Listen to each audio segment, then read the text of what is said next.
Warning: the content discussed in this episode covers sensitive and disturbing subject matter, including exorcisms, religious beliefs, sexual assault, and other topics that some may find inappropriate or distressing. This podcast is intended for mature audiences. Listeners are encouraged to exercise discretion and self-care when engaging with this content. If any of the subject matter discussed triggers emotional distress or discomfort, we advise you to pause, seek support, or consider whether continuing to listen is in your best interest. Viewer and listener discretion is advised. Sleepy town settling for the night, where the Owens women live their lives, and it's about time that the back porch light comes on. At that house down the street,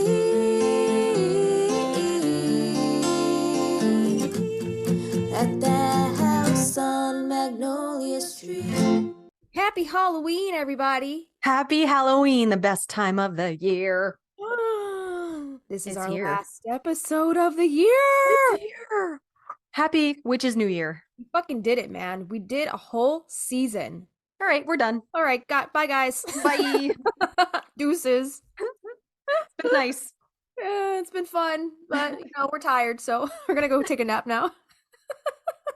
What a year, man. This year has thrown us some curveballs, but like some good ones, right? I had not anticipated just the little threads of inspiration plus circumstance, plus like just strands of good luck that we've had in communication with people. It's been really surreal, to say the least. Yeah, 100%. And you know what they say? What do they say? Good luck is when preparation meets opportunity. Hey, I like So, when you have all your ducks in a row and you're ready to go. We're good to go. Good to go. And when somebody comes out of the woodwork and says, "Hey, I want to make this happen for you," and you go, "All right, we're ready. Let's rock this bitch." Right? And you're like, boom, we already thought of that. Here's a Virgo ascending spreadsheet all about it. We have it done already. Oh my god, yeah, we're there. We're there. We're here. We just need to go there. I told you over on Marco, but the last like 4 or 5 episodes, probably since the Devil of the Desert episode, I just keep saying like this episode is gonna be so good. And I don't know if it's just because it's spooky season and it's stuff the dark stuff we're really into, or what, or we're just jazzed for the autumn to begin. But we're full into autumn. This is like right before Halloween. Yeah. At the time we're recording this, we are recording this on October 5th. So you guys will be hearing this on, closer to Halloween. 27th. The 27th, yeah. So just a few short days before, but this is our final episode of the season. I wish I could say we have our ducks in a row for season 2. We really don't. We are flying by the seat of our pants. Let me tell you, the only thing we've had like really planned out is probably like, I want to say late spring, early summer up until now, because we had to get our season 1 poster sorted out. So we made sure we had episodes planned and we knew what we were doing ahead of time, but like everything before that was pretty much flying by the seat of our pants. And now that our season 1 poster has concluded, we're again flying by the seat of our pants. Yeah. All we have done is like the first episode of season 2's thumbnail, and that's it. And maybe like the updated season 2 continuous thumbnail. That's about it. What are we talking about on episode 1 of season 2? I don't even know. We don't know. Maybe it'll be a Salem recap. Yeah. That's a great idea, actually. Yeah. Okay, cool. So look out. That'll for be that. another special. Yeah, and then we'll keep rolling with the magic and lore, more character analysis, more guests. Exactly. We have not even hit the tip of the iceberg with all of the stuff we want to talk about on this podcast, right? How convenient. So I'm Justina. I'm Christina. And hey witch hey. Hey witch hey. The last hey witch hey of the season, right? I know. Yep. Last hey witch hey.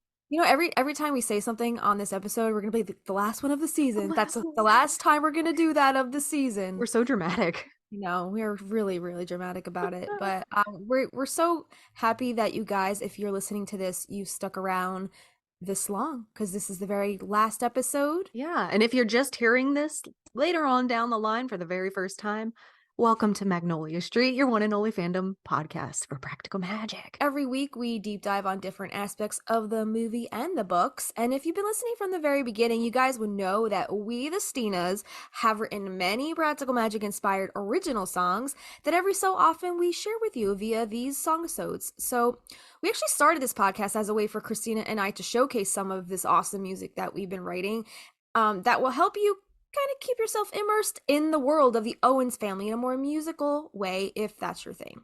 Yeah, totally. And today we bring you the last Song-i-Sode of season 1. And this Song-i-Sode number 5 is our song du jour called All Hallows Eve. But before we dive into this episode and the song, we just want to let you know that we have created a Spotify playlist just for our Song-i-Sodes. So check that out in our show notes if you would like to go deeper down the rabbit hole of our original music and all the behind the scenes stuff, the writing process that goes along with those. Yeah, and if you're into all of our music stuff, you can find all the bonuses for these episodes on our $8 rose tier over on the Patreon. And that tier is where we post our demos from these song-episodes, as well as lyric sheets, guitar chords if you want to play the song, if you want to play along, as well as any other bonuses that go along with today's song. And another reminder that our crowdfunding campaign with Plaid Dog Recording is still running. There's not much time left to help us meet our goal. So if you'd like to hear our concept music come to life through more studio recordings, head over to our campaign link in the show description. And that campaign goes to November 2nd. Yeah.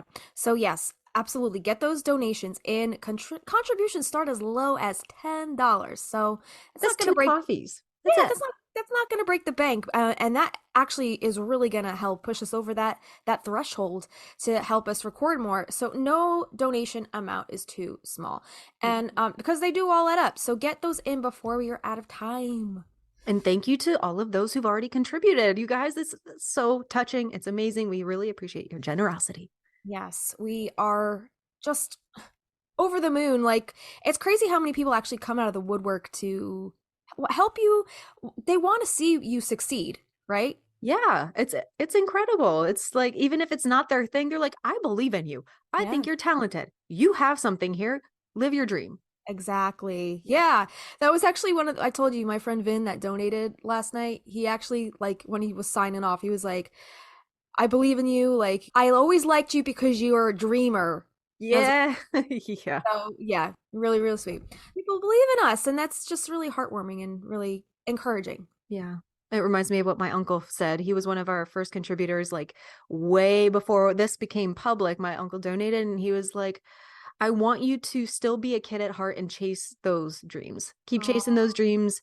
Live forever as a kid if you can, and just have fun with this point in your life. And he's very proud of us. And you know what? Those people right there are the people you want to keep real close to you. Yeah. Because those are the people. Those are our people. Those right? are people. Everybody else can go fuck right off.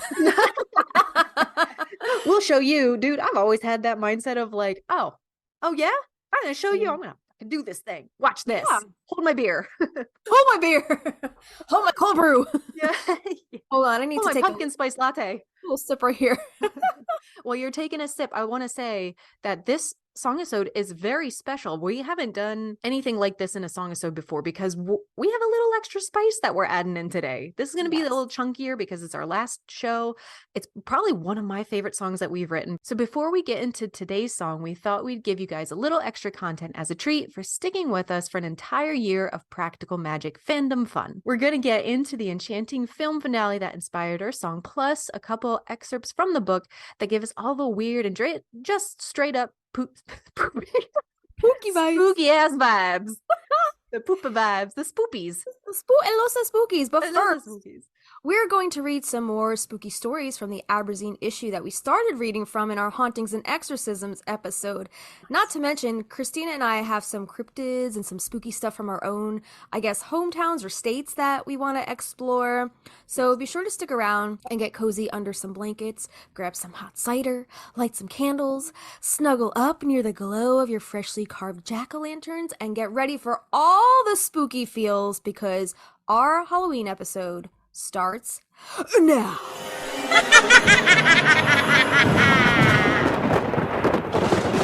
So Aberdeen.com was a web magazine that you were publishing online, correct? Yeah, a while ago. I think the last one I published was probably, I want to say 2016 fall, because I got engaged and then I was like, I gotta plan a wedding now. I ain't got time to produce no friggin' magazine issues because it was a lot of work. So although like people would contribute and stuff, I was like the only one that was really putting the stuff together, like laying it out and doing all the graphic design. Like I did all that. It's So it so was pretty. thank you. It was a lot of work, and I can't take complete credit for everything because the artists that contributed to this magazine are the ones that like made it as beautiful as it was. Hashtag Like deviant art. honestly, hashtag DeviantArt, exactly. Nice. So if you guys listened to what was it, episode 49, the exorcisms and hauntings episode, if you guys made it through that juicy ass 5 hour long episode, we commend you. Bless. Yeah, bless you. That episode, we started telling some of these. I started telling some of these stories from this issue, but I was like, this episode's getting so long. I'm gonna save some of this for the. But there were Halloween. so many good ones left in that magazine. I was like, we gotta touch back on these, right? There's a few. Right. There's like maybe three I want to read to you guys today. So let me find that. All right. So this whole, I guess, series of stories is from the fall Aberdeen 2014 Fear issue. And in this issue, I put together like a series of spooky stories, and the whole series was called Real Life Stories of the Dearly Departed, because all of these stories were submitted to me by friends and close family. So these are all real life occurrences that actually happened to them. Wow. These are not made up stories. So all of these stories I kind of like combined with this really cool art by this artist that went by the name Blackbird Motel. And it's got that like really like creepy daguerreotype type kind of feel to it. Like I showed you these pictures, right, when we were in the hotel. They're beautiful. So creepy. So I will link some of these photos down below if you guys want to see some of this really cool art. And if I could find the link of this artist, I'll link them down below as well. I'll just get into these stories. So I think there's like three more. So this first one is called The Boy at the Bottom of the Stairs. And this was submitted by John Black, and he's from New York. And he's like one of my like musician friends, like internet musician friend acquaintances. So John says, in the summer of 2000, okay, cue the spooky music, right? We're going to put some spooky music behind this. So in the summer of 2004, my mother and I were living in a duplex apartment in an old Victorian house that had been converted into a series of offices and apartments. Most of the time we lived there was relatively uneventful until the final summer that we lived there. Now I should preface this by saying that I've never been much of a believer in the paranormal, nor am I a religious person in any way, shape, or form. But this particular situation successfully scared the crap out of me. I had started seeing my first real girlfriend that summer, who was a bit on the nutty side, he says. One night, we were getting ready to go leave the apartment on the third floor of the house when I went to go check something on my computer.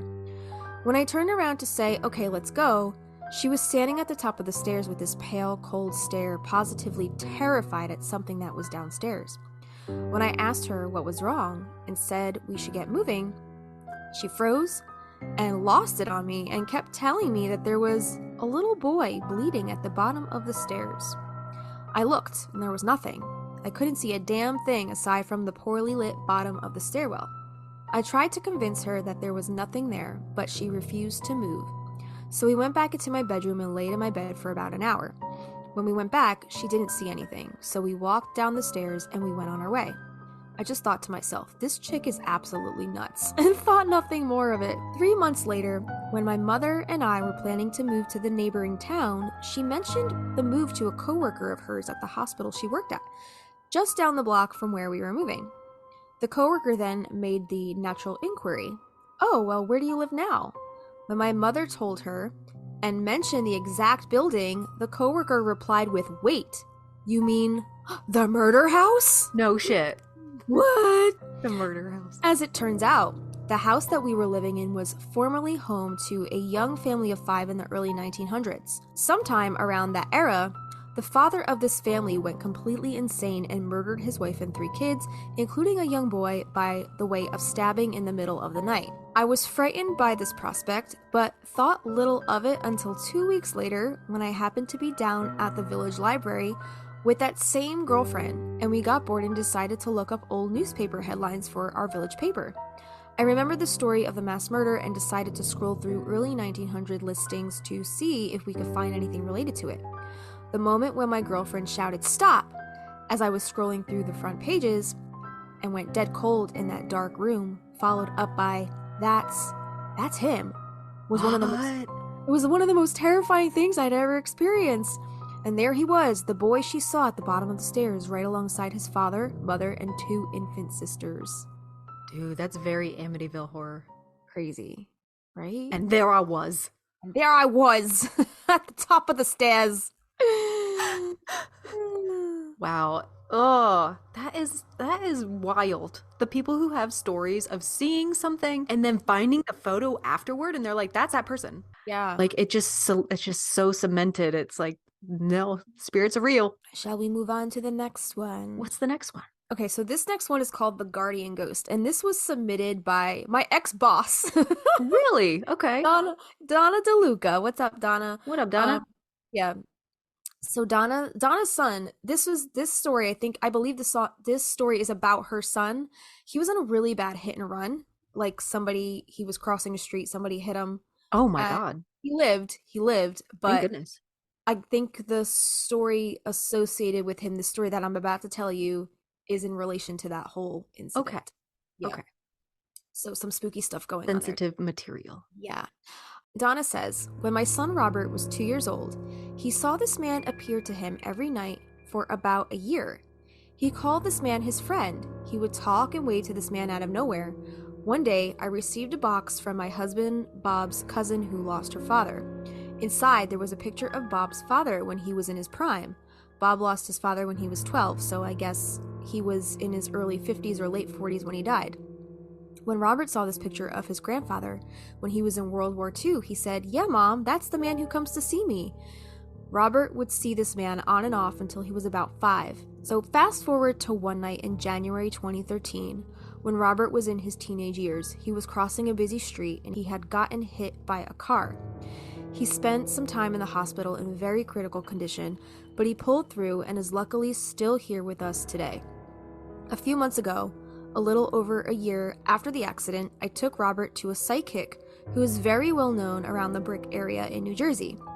She told him things that his grandfather was telling her, things that only Rob knew. We mentioned no word of the accident to this woman, yet she turned around and said, "Your grandfather wants me to tell you that he broke the rules in January 2013 when you did something you weren't supposed to be doing." Robert had actually been carelessly jaywalking the night of his accident. The psychic went on to say, "Your grandfather wants me to tell you that he was right there with you that night, and he shielded you. He had known that it was going to happen since the day Robert was born. The EMTs at the scene," I just got chills, "the EMTs at the scene said they didn't think Robert was going to make it, but his grandfather had saved his life." Wow. Also, there is no way this psychic could have known about this accident at all. At the time of the accident, Robert was a minor, so his name was never released in the paper. We left the psychic in tears of amazement that night. Isn't that crazy? That's incredible. He broke the rule. So I guess there are some kind of ghost rules, like you're not allowed to save lives. Like ghost rules, yeah. Well, I think lots of ghosts break those rules. Like the difference between ghosts and angels. Like, who the fuck knows? But like the amount of times you've been in a situation, you're like, holy shit, I should not be alive. Right. You know what I heard? Do you get like a lot of like creepy stuff in your TikTok algorithm? Yeah. Oh yeah. Like some of the stories that I've heard. So this is a popular one, and I saw this one, and then I watched the one, and then I guess the algorithm just like kind of caught wind that I watched that one. So then it started sending me more of these stories, and I'm like, wow, this shit happens to more people.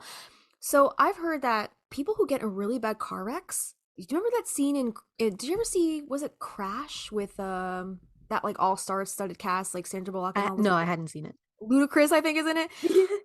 But like, you know that scene where like that car is like flipped upside down and I haven't seen it, but you can.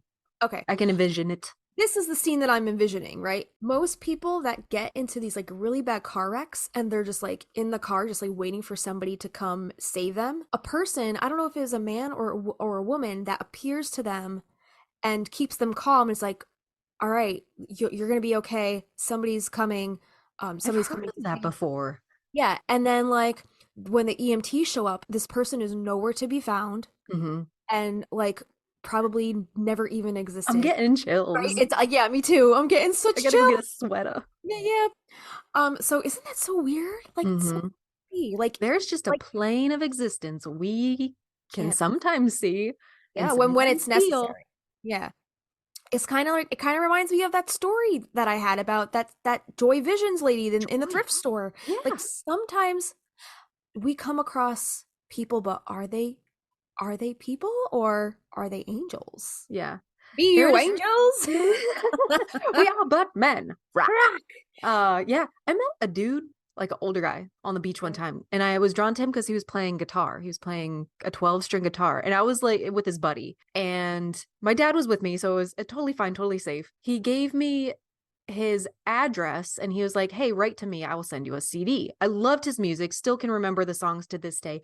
Haven't been able to find anything about him. Can't find his music anywhere. I don't have the CD anymore. And I'm like, was this guy real? You met an angel too. You have your own Joy Visions. Dude, can't find him. Can't find him anywhere. You still have a CD? Nope. I know. See? You don't even have the CD that never even existed. Did it? I know. What? I can't even remember his name anymore, honestly. What the hell? But he inspired me to buy a 12-string guitar. There you go. Hold on. That is so wild to me that I guess, like, I want to hear from our listeners. Like, you guys, write in to us, Magnolia Street Podcast at gmail.com. Have you guys ever had your own experience with somebody who you, after the fact, after having this like run-in with them, maybe thinking after the fact that maybe they're not real, or maybe they were sent to you by some other plane of existence? Are they an angel? Are they a ghost? Like, what is the story there? Like, why? Joy Visions gave me a business card with her fucking email address on it and all her phone number, her information. None of that contact information works. The email bounced back. I can't find her anywhere. If you're handing out a business card, wouldn't you think you would have some kind of web presence? Yeah, weird. That's so very fucking strange. So weird. I still, like, I can't wrap my mind around it. Do you still have her card? In a wallet somewhere, in one of my old wallets. It's still in one of those. Nice. I never threw it out. Yeah. I'll have to, if I could find it, I'll have to show it to you. All right. So the next story, this one's really creepy. All right. This one was submitted by our family friend, Renee Conway. This is the one that I told you. Conway sister. Yeah, one of the Conway sisters. We mentioned them early on in the season when we were talking about the Owens house and like, the Victorian houses. You want to know something really weird? Joy Visions, all of the numbers on her card, she had a 4 in every line in her card. It was like Joy Visions 4 at whatever.com, and then like her number had 4s in it, and weird. There were like 4s all over her card, and that like stood out to me. Wow. It was around that time where I was like starting to come into my own. I was having those, remember I was talking about those like phantom pains? Like I felt my father-in-law's heart attack and my grandmother's lesions on her brain when she was sick, like shortly before she died. I was going through some shit. Like I was approaching getting close to 30, my Saturn return. I was like going through some like shit. And I thought I was having like a quarter life crisis. But I think I was actually just coming to terms with my spirituality and going back to what I was being called to do in life. You're being reborn. I was being exactly. Birth pains. Exactly. So it was around that time that I had that run-in with Joy Visions, and I think like she was sent to me to like have these realizations, and shortly after that I realized that I was an empath and that like I was just coming to all these spiritual realizations around that time. So I don't know if she was just sent to me to like guide me through that, or like just like send me some kind of encouragement, like you're where you're supposed to be and like stuff like that. So this is submitted by my family friend Renee Conway. She was living in Ohio when she wrote the story, but she also had a stint in Colorado, which is where this story takes place. So she says, while living in Colorado, I experienced one of the best haunted jobs ever. And the Conways are spooky bitches, right? As we've learned from those other episodes. Yeah, their house was super haunted whenever we would go visit the Conway house, which had burned down since, by the way. So she said she had one of the best haunted jobs ever. She was working for CAM Theaters, or CAM Theaters. They assigned her to manage their twin movie theater, the Royal Gorge. She says, not only did I manage the daily operations, but I also performed as the projectionist. It's the projectionist's job where I also experienced one of my most chilling ghostly encounters. As the projectionist, It was my job to build up the movies showing at the theater. Most people don't know that before the advent of digital delivery to the movie houses, films came in 20-minute reels that had to be married into one big reel on one of a 3-tier platter system. One platter would spin, feeding the film into the projector as one of the other platters would spin to collect it and have it ready for the next showing. The third platter was used to either build up a second feature or just to have available if you experienced a quote brain wrap. So I don't know what that is. So without missing too much downtime, you could quickly get movies back on the screen. It took me a good 3 months to feel comfortable with my duties as a projectionist. A simple breeze could cause your film to feed irregularly, generating a, quote, brain wrap. I guess that's when the film gets backed up and they have to, like, unjam it. So it took her quite some time to, I guess, get accustomed to this whole process. So she said my management position came with a decent salary, a vehicle, and a grand apartment over the theater. It really was one of the best jobs I ever had. Parallel to my apartment was the projection room. I could go out my apartment door, make a quick turn, and open the door to a long projection room where there were 2 platter systems and projectors for each theater. At the end of the room was another room with a door that was used to store our holiday decorations and our old movie posters. Now, I've always been sensitive to the feeling of spirits. Also, Renee, I don't know if I told you this, she actually uses her psychic gifts to help missing children. That's insane. Firstly, you were like glitching a little bit. I'm not gonna say I think it caught everything, but you were just kind of a little glitchy. Secondly, do you still talk to any of the sisters?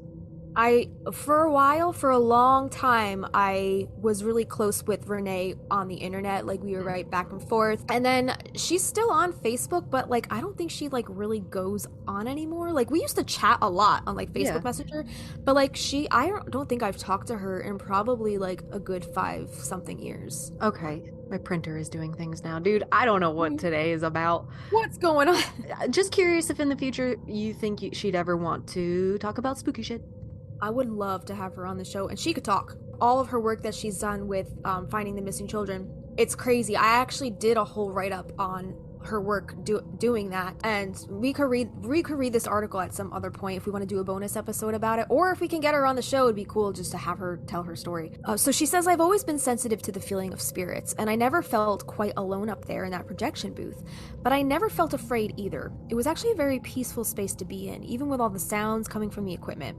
Anyway, it was custom in the movie business, and before the advent of digital delivery, that new films ready to break on Friday night were delivered on Thursday in 2 cans with 4 or 5 20-minute reels that needed to be built up to the platter system. I typically got into the habit of building up a new movie as soon as possible because I always did a preview run to make sure the film was okay for the Friday night break. You see, some projectionists are lazy, and if you were getting a circuit film, it was possible the projectionist marked the reels wrong or gave you your reels tails up, meaning it was backwards. I can't remember the movie I was building up at the time, but I remember well the help that I got one afternoon from, quote, the other side. She says, you need to know that in the middle of the 2 platter systems was a stationary editing table to make up preview movie reels, and also to adjust movie reels if the previous projectionist was lazy and didn't send off the reels with the film in the right direction. Also, kept nearby against the wall was a build-up table. A build-up table could be wheeled over to either platter system, so you can marry the reels into one large reel on a platter. The build-up table, like the platter system, has a pulley system. The pulleys can be moved up or down so that they can be aligned with one of the 3 vertical platters in the system. You would put a movie reel on a spindle component on the build-up table, feed the film through its vertical pulley system, and attach the film to a component on the platter. This seems very, intense, this whole process. Then you turn on the platter to, quote, pay up the reel to the platter. At this point, you can walk away from the reel getting, quote, paid up so you can get your next reel ready. Remember earlier I told you about the lazy projectionist who had the movie before you? Well, my next reel in this particular instance was delivered backwards, so I had to use the editing table in the middle of the room to fix it. While I was over at the other table fixing my reel, I heard a loud, distinguishable whistle. A whistle so loud that it immediately had my head turning to the doorway near the platter system I was using to build up my movie. I was sure someone was going to be standing in that doorway when I turned my head, but when I turned, I thought I was going to see either my boss or my assistant manager who worked my 2 days off, but there was nobody there. When I looked down at the build-up table, my reel was almost done, for which I needed to be there so that the taped end of the film to the reel didn't pull the whole table into the platter system and cause damage. I thought to myself, wow, who was that? Someone was trying to get my attention to catch the reel before it finished. When I looked down at the build-up table, my reel was almost done, for which I needed to be there so that the taped end of the film to the reel didn't pull the whole table into the platter system and cause damage. I thought to myself, wow, who was that? Someone was trying to get my attention to catch the reel before it finished. That Friday night, after the movie was done, as usual, I went down to the pub to meet up with my boss and his wife, have a quick cocktail, and talk about business. This particular evening, although I didn't want my boss to know that I was still not quite skilled with all the equipment and almost missed the reel ending, which could have caused some damage if it had gotten pulled into the platter system, I had to tell them about the whistle experience. As I was explaining the incident, I noticed my boss's wife start to smile. I told her, I never quite feel alone up there in the projection room, and sort of got a feeling that this was someone tall, very light-skinned, with green eyes, who was up there with me sometimes, only this time he whistled at me to get my attention that the reel was going to end. They giggled. I said, please, tell me about the theater's past. Don't worry about scaring me because I grew up in a house that had spirits in it. I told you, right? Yep, the there it house. is. The Conway house had some spirits in it. So she told her boss that, I grew up in this other house that had spirits in it, and well, I don't get a bad feeling from him at all. And I think he wants to help me. Smiling at me, she said, the man you described sounds like Chick. He was the manager for the old owners. His office was in the back room of the projection booth. He died in there at his desk from a heart attack. I was fine living and working with a pleasant, helpful ghost, but what gave me the chills was what transpired the next evening when I learned my friendly ghost wasn't through connecting with me yet. Oh, shit. There's more. Oh, there's more. I was working the box office for the second show. It was the Thanksgiving holiday where most of the college kids were back home with the family. A young college-aged girl came in with a few like friends. She was very friendly, instantly offering up information about how she used to work for Chick as the box office girl when she was in high school. I immediately asked her, did you like him? Was he nice? Oh, he was great to work for. I worked here all my high school years, she answered as she took her tickets. As she was walking away with the excitement of being back and with the enthusiasm to see the movie with her friends, she spun around halfway between the box office and the concession stand to add, he was very quiet. If he wanted you for anything, he would just whistle. Dude. What? I like that. Fucking Chick. Chick, man, coming in looking hot with out. the whistling. Whistling them tunes. Spooky. That's so weird, man. So, But you're not done. You have more spooky stuff. yeah. So you're originally from Pennsylvania, right? Yes. Do you have like any like urban legends from where you grew up, or like, because like I know you're in South Carolina now. You did a stint in California, so you're all over the map. So you probably have like little pieces collected from each place you've been. Mm-hmm. But any ones like as a child that like you remember that kind of just always gave you the chills, The little goosey bumps. goosebumps? We used to vacation in Raystown. There's a big lake, but the lake is like 30 miles long. It's like a ribbon, like a snake. And there was said to be a lake monster. His name was Ray. And we would swim, we would cliff jump into that lake, and I was always very scared. But we would go, we would do it. But other than that, there were certain houses that had like the same like dad killed the family vibes. And I'm sure there were tons more, but nothing that kept me up at night. Okay. So real quick, before I get into these weird New Jersey things, going back to Renee Conway, this was some years ago at this point. She used to like make like these little cartoon, like I guess flash animation videos, and she was doing this contest one for, I guess, Halloween or whatever, and she decided to do the story of John Emile List, which I don't know if you've ever heard of the List family, but this was like in my back, Westfield. I think that this was Westfield where I took you to see the Addams Family house. So really close town. This man murdered his whole family back in, like, I think the 60s or the 70s. I think he like disappeared. Nobody knows what happened to him, where the fuck he went. He murdered his family and like pieced the fuck out. I don't think anybody ever found him. I don't know. God. Yeah, but she actually did a story based on him and like that whole murder. And she wanted me to compose some music to go with the video. Spooky. And like she submitted it. I'll have to see if I can find that video, but it just made me think of that because such like a random story. And at the time she asked me to do that, I had never heard of this story before. And I was like, this happened in Westfield? That's like, it's like, that's like in my backyard. Like you never think stuff happens so close to home. And that's the stuff that keeps me up at night, you know? Yeah, totally. Yep. Crazy. But aside from like, you know, all the murder kind of stuff, the more just cryptid, weird shit.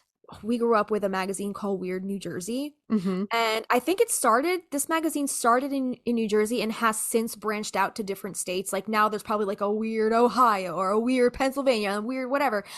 I'm pretty sure they have like weird magazines in other states now, but pretty sure this started in New Jersey. And one of the biggest legends, if you grew up in New Jersey, you've heard about the Jersey Devil.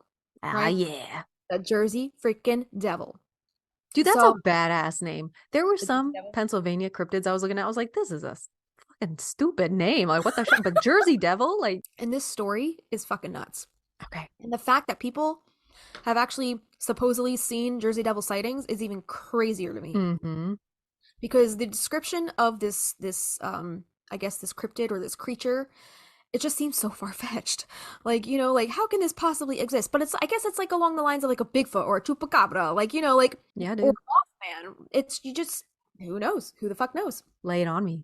I'll lay it on you right now. So this is the New Jersey Devil. This is from the Weird New Jersey website. This is taken from. This says, without a doubt, New Jersey's oldest, most enduring, and important pieces of folklore is the tale of the infamous Jersey Devil.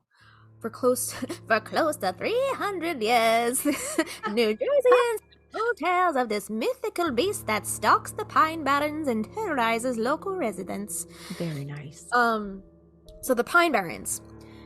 If you don't know Jersey geography, if you're not from Jersey, the Pine Barrens is at the southernmost tip of New Jersey. I guess before you head into, I don't know what's Delaware or Pennsylvania, whatever.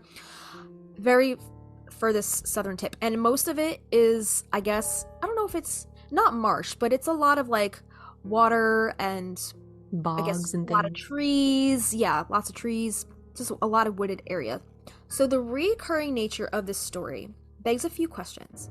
Why have New Jerseyans embraced this legend so steadfastly and above all others? Is there actually some sort of creature roaming the Pine Barrens of southern New Jersey? And if so, what in God's name is it? I've never been to the Pine Barrens because it's just kind of like out of my jurisdiction. Like, I'm just like, it's just so fucking far. Like, I can't tell you the last time I was that far down South Jersey. So legend has it that in 1735, a Pines resident known as Mother Leeds found herself pregnant for the 13th time. Jesus. Leeds is the name of one of New Jersey's earliest settlers, and many descendants of the Leeds family can still be found throughout New Jersey to this day. Mother Leeds was not living a wealthy lifestyle by any means. Her husband was a drunkard who made few efforts to provide for his wife and 12 children. Reaching the point of absolute exasperation upon learning of her 13th child, she raised her hands to the heavens and proclaimed, "Let this one be a devil." Jesus Christ. Why would you proclaim that? Like, Whoa. Why would you do that? So Mother Leeds went into labor a few months later on a tumultuously stormy night, no longer mindful of the curse that she had uttered previously regarding her unborn child. If we've learned nothing from curses with the whole practical magic, mouth shut. Like, just shut the fuck up. Shut the fuck up, Mother Leeds. Like, please, just stop with the curses, people. So her children and husband huddled together in one room of their Leeds Point home while local midwives gathered to deliver the baby in another. By all accounts, the birth went routinely, and the 13th Leeds child was seemingly a normal baby boy. Within minutes, however, Mother Leeds' unholy wish of months before began to come to fruition. The baby started to change and metamorphosize right before her very eyes. Within moments, it transformed from a beautiful newborn baby into a hideous creature unlike anything the world had ever seen. The wailing infant began growing at an incredible rate. It sprouted horns from the top of its head and its talon-like claws through the tips of its fingers. Leathery bat-like wings unfurled from its back, and hair and feathers sprouted all over the child's body. Its eyes began glowing bright red as they grew larger in the monster's gnarled and snarling face. The creature savagely attacked its own mother, killing her, then turned its attention to the rest of the horrified onlookers who witnessed its tempestuous transformation. It flew at them, clawing and biting, voicing unearthly shrieks the entire time. It tore the midwife's limb from limb, maiming some and killing others. Jesus Christ, that's all it takes to make a cryptid? just curse your baby? Just curse your baby, just declare it to the heavens, I guess. To hell. The hell, yeah. What the fuck, man? So the monster then knocked down the door to the next room where its own father and siblings cowered in fear and attacked them all, killing as many as it could. Damn. Those who survived to tell the tale then watched in horror as the rotten beast sprinted to the chimney and flew up it, destroying it on the way and leaving a pile of rubble in its wake. The creature then made good its escape into the darkness and desolation of the Pine Barrens, where it has lived ever since. To this day, the creature, known varyingly as the Leeds Devil and the Jersey Devil, claims the Pines as its own and terrorizes any who are unfortunate enough to encounter it.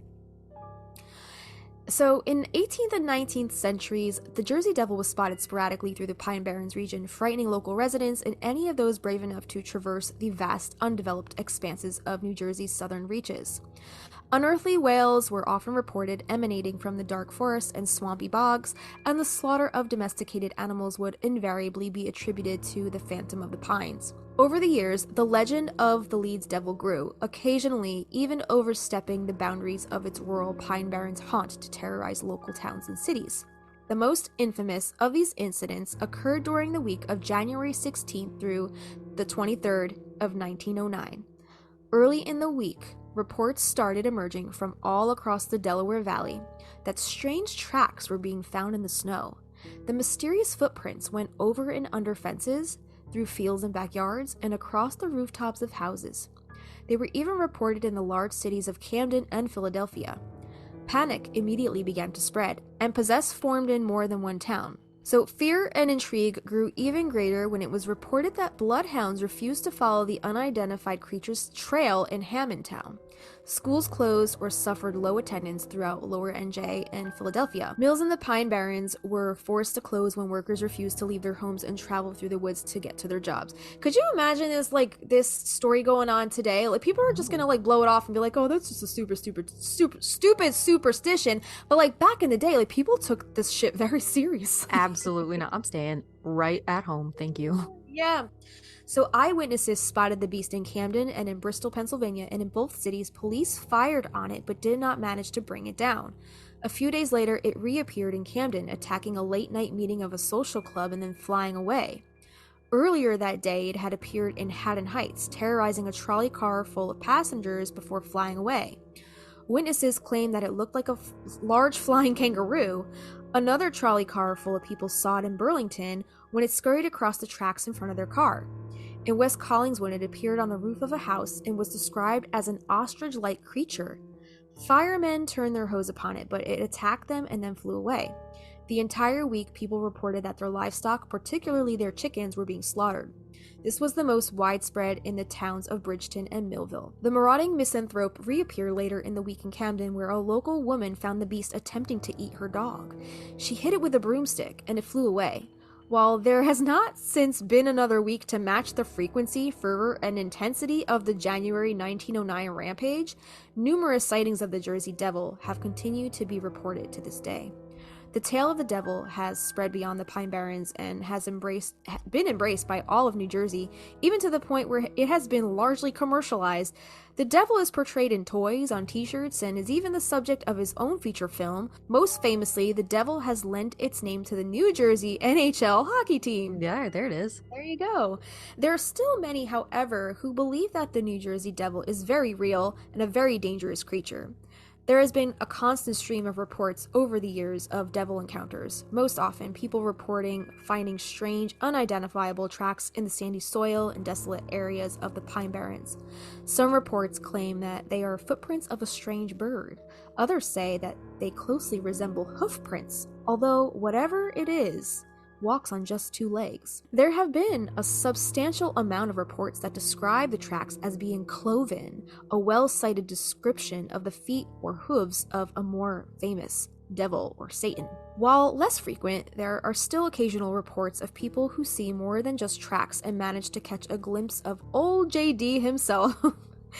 He is most commonly described as having the body of a kangaroo, the head of a dog, the face of a horse, large leathery wings, antlers similar to those of a deer, a forked reptilian tail, and intimidating claws. That's quite the smorgasbord of animal qualities there. That's just so strange to me. It's a very Beauty and the Beast situation of the beast being all the different animals all in one.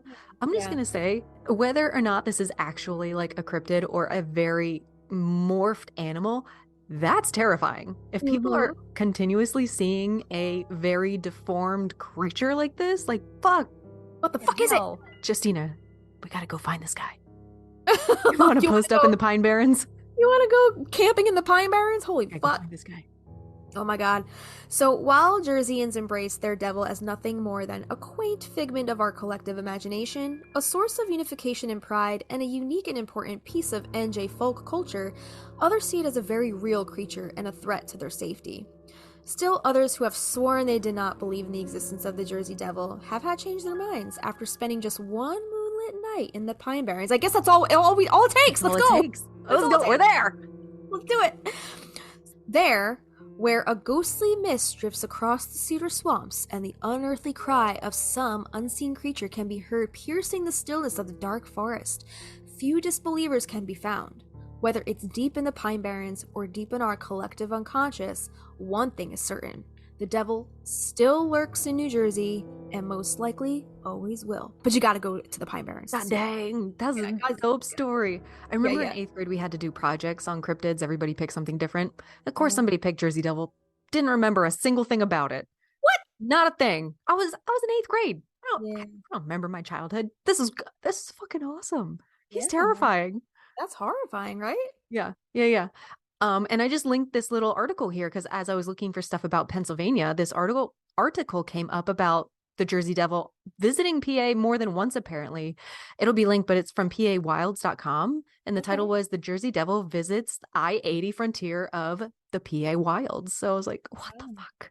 Yeah. Just crossing borders?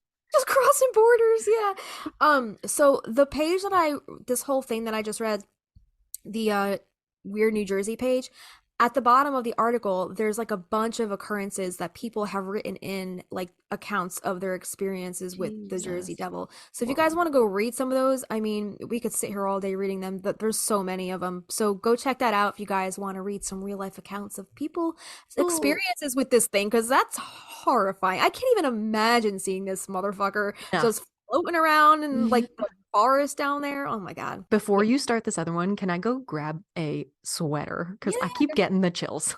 Go ahead. Oh, are you getting los spookies? Yeah, I'm getting the los spookies. I'm gonna go grab my socks too because my feet are cold. Okay. So yeah, New Jersey, so much weird fucking shit. The smallest fucking state, but the most weird shit I've ever fucking heard of. And most of the stuff I grew up with these legends surrounding stuff that kids would tell, at a sleepover. Some of my friends in high school actually ventured off to some of these locations and sites, not the Pine Barrens because that's fucking far, but there's another one called the Devil's Tree that I'm going to tell you about right now. And a lot of my friends in high school would go to this tree just to see it. Is this closer to you? Yeah, this one's a lot closer. This one is Bernard's Township. let's see. I don't know how far this. I think this one must be close to me because everybody went there. I've never went to it because I was always a chicken shit. I was like, that does not sound like something that I want to do. I am not tempting no fates. People would go to like the 7 gates of hell, and we also have one of those hills where you park your car at the bottom and you put the baby powder on and it gets pushed back up because some kind of weird. We have one of those too. I was like, I'm not doing that. Yeah, fuck that. So the Devil's Tree in New Jersey, it's on Mountain Road and Basking Ridge. So it's only 30 minutes away. So it's not that far. So No, I that's very close. I guess that's why like everybody in high school, as soon as they got their fucking licenses, that'd be like one of the first fucking things they did was like go down the Jersey Shore and go to the Devil's Tree. we don't have many other things to do in this small town, I guess. But okay, so the Devil's Tree. If you click on that link of the title of this article, it'll take you to the Weird New Jersey site, and you can see the tree. It's really fucking creepy looking. Oh, beautiful. So beautiful. This thing is horrifying, Christina. Like the legend and lore surrounding this tree is just very fucking disturbing. It's horrible. You might answer this question in your article, but does it ever have leaves? No, I think it's always been dead. Fucking weird. Okay, Yeah. I'm in. Let's do this. Yeah, so this is one sinister looking tree. And according to the locals who told us of its legend, everyone in the vicinity of Bernard's Township seems to have a story about it. They say that at one time a farmer killed his entire family, then went to the tree to hang himself. According to some, numerous suicides and murders occurred around the evil arbor. Supposedly, anyone who tries to cut down the tree comes to an untimely end and is now cursed. It is said that the souls of those killed at the spot give the tree an unnatural warmth, and even in the dead of winter, no snow will fall around it. Yet weird that, like, I don't think leaves ever grow on it. So, very strange. So it says, when Weird New Jersey visited the Devil's Tree, we noticed evidence that many attempts had been made over the years to fell the unholy oak, but all have failed. The tree stands all alone in the middle of a large field off Mountain Road. Its trunk has been severely scarred by axes and chainsaws, some wounds appearing to be quite old. Why no one has yet been successful in toppling the timber we cannot say for sure, nor do we know what has become of those who tried. One Weird New Jersey reader described the Devil's Tree to us this way. There's a big field, and right near the road is the tree. It's the only thing in the field. Supposedly, it's a portal to hell, and a sentinel guards it. He drives an old black Ford pickup truck and will chase you down the road until a certain point. You will see headlights 1 second, and the next, nothing. The car is just gone. And I have to say, like, that's true. A lot of my friends and like people that I know who have gone to see this tree all say the same thing. They've been chased out by this truck. Dang. So fucking strange. The pictures of the like scarred up pieces from where people tried to take it down is so haunting. It's so scary. It's like a Rorschach thing. Like you see what you want to see in this. Like an ink blot test. Yep. Yeah, it's called the Rorschach test. Did you just hear about the Robin Hood tree being cut down? No. I think it was a 16-year-old kid cut down this, like, not historic. I think it was a tree they used in like the Kevin Costner Robin Hood. Oh, that one. It looks like this has also been like burned. Like people have tried to like set it on fire and stuff. Very strange. Oh my god. Keep going. Keep going. I'm just looking at photos. Many people have tried to destroy this tree. Unable. Nobody has ever been successful because it's being protected by some evil force. Another local told Weird New Jersey that the inherent unholiness of the Devil's Tree is the result of the evil that men do and should not be blamed on the devil himself. Oh, yes, agreed. Yeah, the tree is actually linked to racist organizations such as the KKK, and the evil energy surrounding the tree is said to come from the souls of dead men and women who were killed unjustly by this vile organization. So this article goes a lot deeper into some of the more, I guess, brutal things that the KKK was involved with surrounding this tree, but I am not even going to go into that because it was just fucking disturbing. If you guys want to go read it, we'll include the link below. But just a freaking crazy legend surrounding that, and it's just like nuts to me that I know people who have like ventured off to see this fucking tree, and yeah, they've all gotten chased away by somebody. Yeah, so weird. But I will probably never go see this tree. It's just off-putting to me. Would you even drive by it? No, I don't want to I don't want that juju on me. I don't want it on me. Okay. No fucking thank you. But this next story that I have for you guys, I've actually been to this location. So this is the ghosts of Union County, also called the 13 Bumps for 13 Witches. Okay. So the local legend says 13 witches are buried beneath Johnston Drive, a stretch of road that runs from Watchung, where remember those episodes where I was always like, I'm gonna go up the mountain? That's Watchung. Okay. That's the mountain area, I guess you could say, of central Jersey.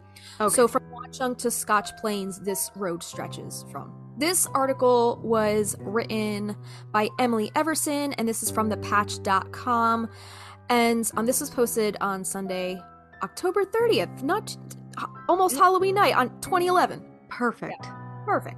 Emily says, young drivers in Union County know the ultimate moonlight rush can be found on Johnston Drive. Not for the scenic overlook it provides, because Watchung is very beautiful, very scenic, because it's, up a mountain. There's a place up there called Washington Rock where you can go see where George Washington, I guess he led his army up there, so they had the upper ground, so they can kind of scope out where their attackers were coming from. Damn. What is buried beneath Johnston Drive? So this mountain road that runs from Watchung to Scotch Plains is, as local legend has it, the final resting place for 13 sisters who were found to be killing children in an area that is now known as the historic deserted village. I did a video about the deserted village a couple years ago on my personal Patreon, and maybe for the sake of this episode, I'll pop it over on our Patreon too, if you guys want to see me venture through this deserted village. I was by myself. It was broad daylight, but people actually still live there. I guess the groundskeepers or whoever is maintaining this little area, people actually still live in some of these buildings, but it's just a very creepy vibe. Like Centralia. Some people are still in the vicinity, but most of it is desolate. Yeah, and it's just one road, and it's kind of tucked into a public park. Anybody can go. People go up there to hike, to walk their dogs. It's not hidden away. It's not that tucked away. It's available to the public. People can walk down that road if they want to. Yeah. But do you want to? It's kind of, even in broad daylight, it's creepy. Even in the video that I made, it was just a stupid little short vlog that I did. But I kind of went on a whim. I was on my way home from work because I had, I was teaching some classes up in Summit, which is, past that area. And on my way home, I decided to stop off and, just go for a little bit of a nature walk by myself. And the whole time, I was you could see me in the video. I keep looking behind me because I feel like somebody was walking up behind me. I kept hearing, sticks creaking. It's just very fucking creepy. So I think at one point I was I need to get the fuck out of here. I'm getting creeped out. Your instinct kicked in. Yeah, me and Avi have gone together, and just gone on hikes over there, and it's just a really weird vibe. So that village, also known as Feltville, consisted of about 175 residents in 1850 that was abandoned after property owner David Felt sold it and future businessmen failed to make it a successful site. Some of the original structures still stand deserted in that spot. The legend continues that these, quote, witches who killed children in the village were tried and hanged and then buried under what is now Johnston Drive. Their bodies left as bumps in the road. The road has since been paved multiple times, and with every paving application, the bumps mysteriously reappear. Now, there are some that seem to present logical explanations for why the bumps were there in the first place, but no one can seem to debunk the mystery of why the bumps popped back up. Michelle DeRocco, the city clerk in Watchung, noted that a project to repave Johnston Drive was recently completed in June. When asked if she thinks the bumps will reappear once again, DeRocco did not discount the legend and instead simply stated, only time will tell. Ugh. Fucking ominous. Yeah, what? What is that? What's that supposed to mean? So Mayor Gerald Mobus of Watchung said that although his family has lived in Watchung since the 1800s, he only heard of the legend about 10 years ago. Offering his own explanation for the bumps, Mobus guffawed at the notion of 13 murderous sisters, lightheartedly poking fun at those who fall for the story.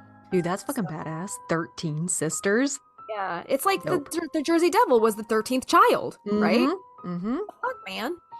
So back in the 1800s, there used to be a schoolhouse on the top of the hill, Mobus said. Those bumps were placed in the road so that horses and buggies wouldn't slide back down the hill. All right, so here in comes the mayor with the fucking logic. He's like, no. He's like, y'all are fucking crazy. These bumps are here for this reason. I don't know why I'm giving him a southern sheriff voice. He's fucking from New Jersey. So yeah, he's just like slapping down all the legends with some logic here. But wait, hold on a second. Multiple sources, including the 13th issue, isn't that weird? The 13th issue of Weird New Jersey? Come on, guys. States that in 1993, the road was paved again and the bumps arose 2 days later. Patch asked the mayor about this claim. The mayor said, that project in 1993 was the first phase of the paving that was just completed in June. In 1993, the paving ended at Upper Drive. The workers didn't even touch the 13 bumps. James Sully Sullivan, a lifelong resident at Berkeley Heights, states that, quote, the 13 bumps have reappeared after paving at least twice since 1978. In the process of investigating this local horror story, Patch tracked down Sullivan after discovering a YouTube video, which is linked here, so we can link that in our show notes. He had posted about his own midnight ride. He's a firm believer in, quote, whatever makes the bumps pop back up. Eerie. The story goes that in the days of Feltville, now known as the Deserted Village, there was a long carriage path from Steely's Pond to a hotel on top of the mountain. 13 sisters lived on Johnston Drive. There were families all along that trail. Supposedly, these sisters went over to Feltville to kidnap children and kill them.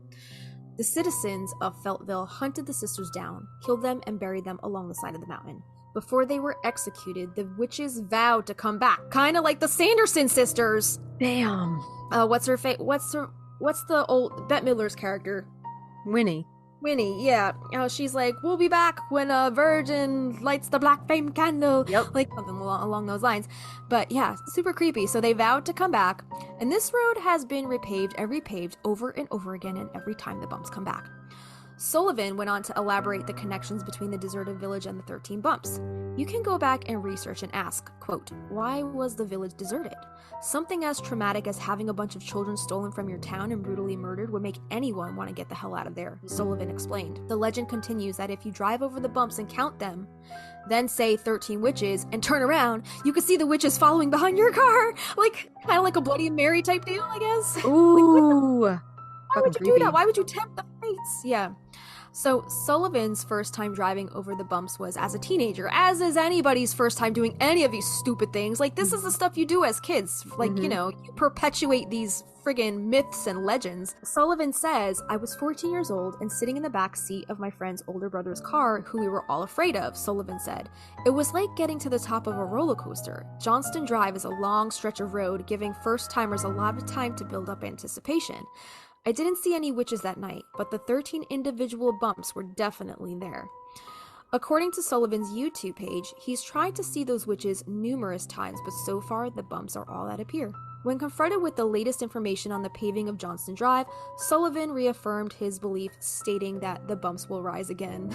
The editor of this article, or the writer, Emily Everson, actually went back and edited this article. She posted this on October 30th, 2011, and then she went back and added this last little tidbit on October 31st, the next night, so on Halloween. Oh, the same year. Yeah, okay. So she goes back and adds, this is the second in a series of stories on the ghosts of Union County.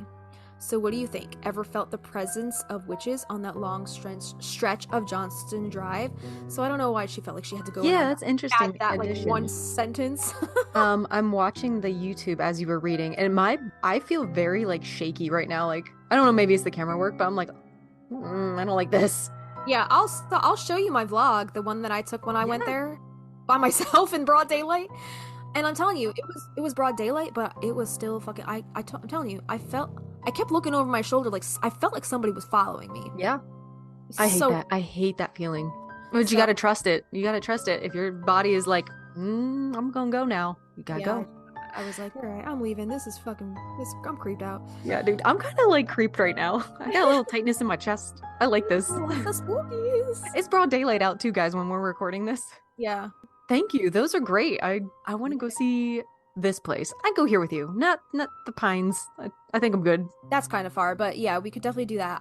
I'm not doing Devil's Tree. Fuck no, ever. But if you ever come to New Jersey, I'll definitely take you down to the deserted village. Oh, I'm coming back. It's gorgeous. It is a gorgeous plot of, I don't know if you want to say land. It's like, in the mountains kind of. Mm-hmm. So It's cool. It's beautiful. It is beautiful, but it does come with an eerie feeling. I'm telling That's you. fucking weird. Were they those sisters ever named? Was any of this in any papers? Oh, I'm sure. You think so? I don't know their names. I think I say in my vlog why the village was deserted. I think there was more of a reason for why the village was deserted, but this article didn't say it. I'd be interested to see like actual like news articles on what are those called? Like a microfiche? Microfiche, thank you. Yeah, those old ass things. Yeah. Every realization in a horror movie comes from a microfiche. You're absolutely right. Like, what is that about? Oh fuck. You're absolutely right. Every horrific realization. 100%. Yeah. So apparently PA and South Carolina both have a crybaby bridge. I was really trying to look for something. Like you said, I've lived in a few different places. They also both have the gates to hell, or a series of things you do to get to the gates of hell. And it's not surprising that they share so many of these similarities. They also share city names like York, Lancaster, Harrisburg, Carlisle, and Chester, like just to name a few. Justina had added some really good resources about South Carolina folklore and urban legends, which we're going to include in our notes for the patrons. But I wanted to just focus on one very popular entity from my current location in South Carolina and one legend from my home state dubbed the Shame of Pennsylvania. Ooh, okay. So my first thing that I wanted to talk about here, and it's a very popular thing here in the South, called boo hags. These entities called boo hags, and these all stem from the Gullah Geechee culture. So just a little bit of background about the Gullah Geechee people. So in the 1500s, West African people were forcibly brought to the New World for slavery and settled on Sullivan's Island in the low country of South Carolina. There, they toiled on plantations, farms, and island, cultivating crops like sugarcane for rum and indigo for its vibrant color. To endure the harsh conditions of their new lives, they formed tight-knit communities on the islands. Over the centuries, a unique culture emerged, complete with its own language and folklore. This culture is shared by both the Gullah people of South Carolina and the Geechee people of Georgia, forming a recognized national culture corridor. Throughout South Carolina, various legends about the Gullah persist, with the most notorious being the boo hag. Have you heard of this before? When I was doing the research last night, I was pulling some from that article of like different cryptids or weird stuff in South Carolina. The boo hag came up on the list, but it didn't really say much about it. Like it just said that like when you wake up you feel exhausted, and if you feel exhausted that means you've been your spirit has been tainted by the boo hag or something like that. And I was like, that's not very specific, and that doesn't no. That just sounds like you need to take a nap, or like, I don't know, maybe you have COVID if you're feeling you have COVID. Your brain is just subconsciously working out too much out. You're too stressed. Yeah. Is the boo hag. The boo hag. All right. But this is fascinating. I didn't know that it had all of this history and lore surrounding it. Yeah, I mean, not being from here, this culture is so fascinating to me. Yeah. So the Sea Islands of southern South Carolina, often overlooked in promotional efforts, offer a plethora of attractions, including the most haunted road in the state. Yet one lesser-known aspect of this region is the rich heritage of the Gullah people, who have a distinct culture deeply rooted in African tradition. Named after the Creole language spoken in the area, the Gullah culture is highly respected by other South Carolinians and adds a unique dimension to the coastal plains and sea islands around South Carolina. Like Myrtle Beach or like those areas? Yeah, so I included a map here of the Gullah Geechee Nation, how far their land stretches. So it stretches from Florida all the way up through, it's not listed on here, but like the base of Virginia. Wow. And it's all the coast? It's all along the coast? Mostly? Exactly. Yep. Okay. Yep. They live on, do you remember in Outlander? Don't they go and stay with island people? Yes. Pretty sure. Am I thinking of the right show? Or Patriot with Mel Gibson, they stay with the island people. Those are the Gullah Geechee people in Patriot with Mel Gibson. That's what I'm thinking. Okay, not Outlander. Okay. Not Outlander. Outlander, I think they were actually in the Caribbean. Right? Yep. Okay. In the Low Country, a creature called the boo hag is a cross between a sleep paralysis demon and a vampire. Okay. In Gullah Geechee culture, they believe that people have both a spirit and a soul. Once you die, your soul ascends to heaven or hell, depending on the life you lived. Your spirit stays behind to help guide your descendants as part of the ancestral worship that makes up hoodoo. If you stay, but were evil in life, your spirit mutates into a boo hag. A boo hag is a creature of the night. Even a bite. Yeah. A skinless monster with red muscles, prominent blue veins, and eyes that reflect like a cat's. Sometimes it's depicted with flowing white hair, like the hair that, quote, grows on corpses, that led many older generations to believe the vampires were coming from the dead to feed.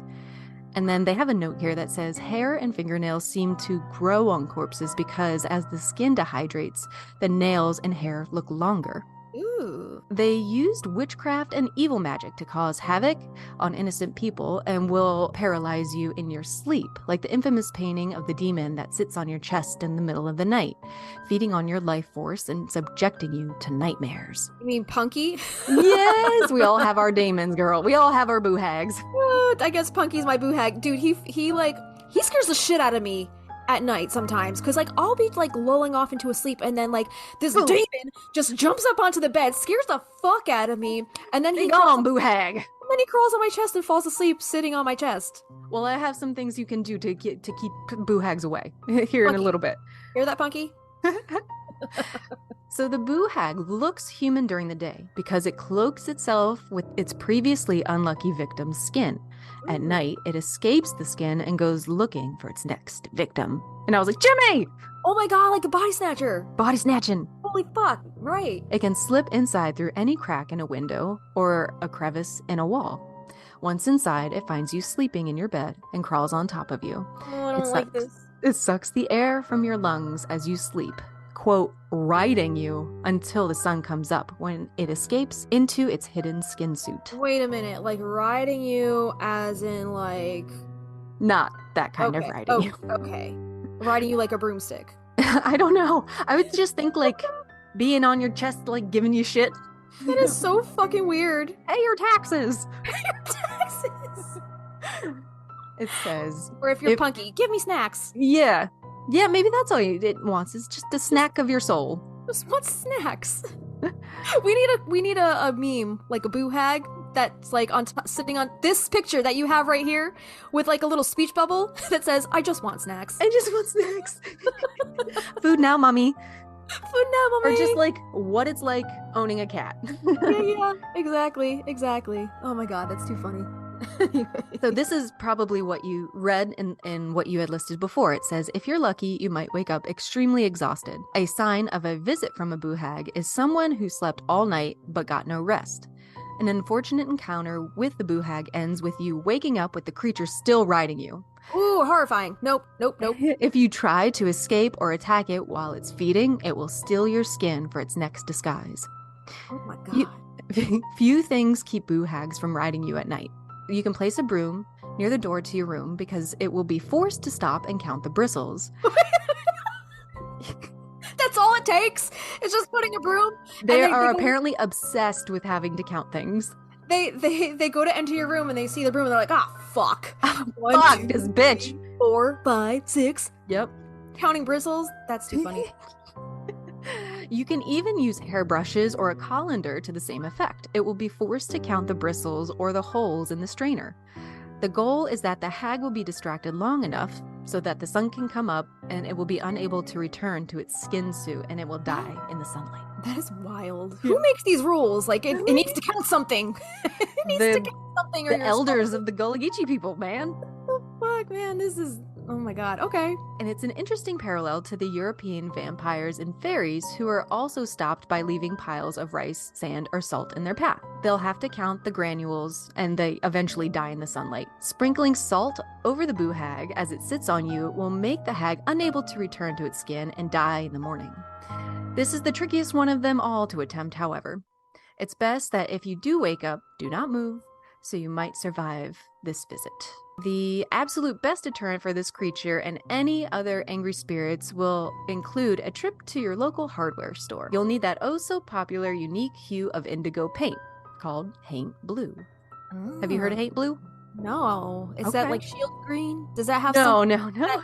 that repels the demons? Yes, it does shield screen repel the demons. Demons. Haint Diamonds? blue, southern as a crawdad. Like, Okay. we'll talk about it, but almost every house has haint blue on their on their Okay. porch ceilings. If you look up, it's blue, and I'll tell you why. I probably never heard of it because I'm a damn Yankee. I know nothing about down where you are. Oh, this is gonna be great. Okay, cool. In Gullah, the word haint means spirit and usually refers to more malevolent pineapple geists. Pineapple guys. So no, not these again.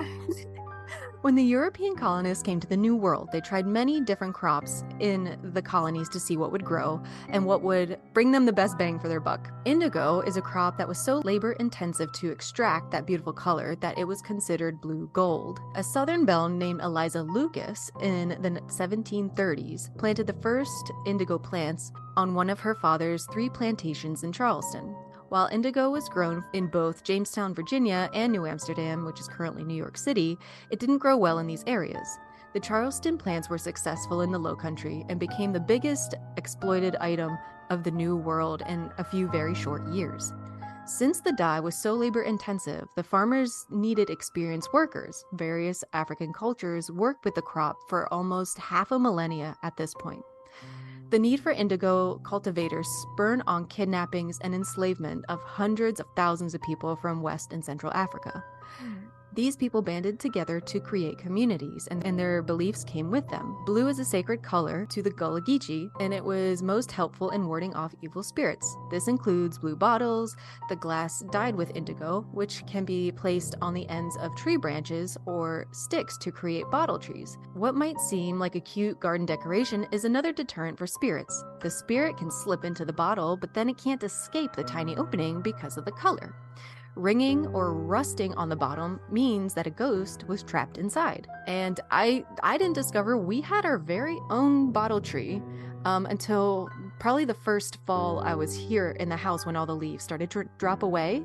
Yeah. And tucked into our woods about 30 paces into the tree line is our bottle tree. And I've since added bottles to it, but like now I need a ladder because there's no more, but it's on a very sturdy cedar tree. You know how the cedar trees usually like the branches snap off and they leave those really scary pointy bits left over? In our notes, I included a picture of my little bottle tree. So you mean the bottles aren't just to put on the ends of those sticks so they don't like pillage people while they're rummaging around the woods in the dark? Info them haints. So they're actually for the purpose of catching those spirits. That's cool. Is that by your portal tree? No, it's actually on the other side of my yard. I have my garden side where the bottle tree is, and then we have our like fire pit side, which the portal tree is on.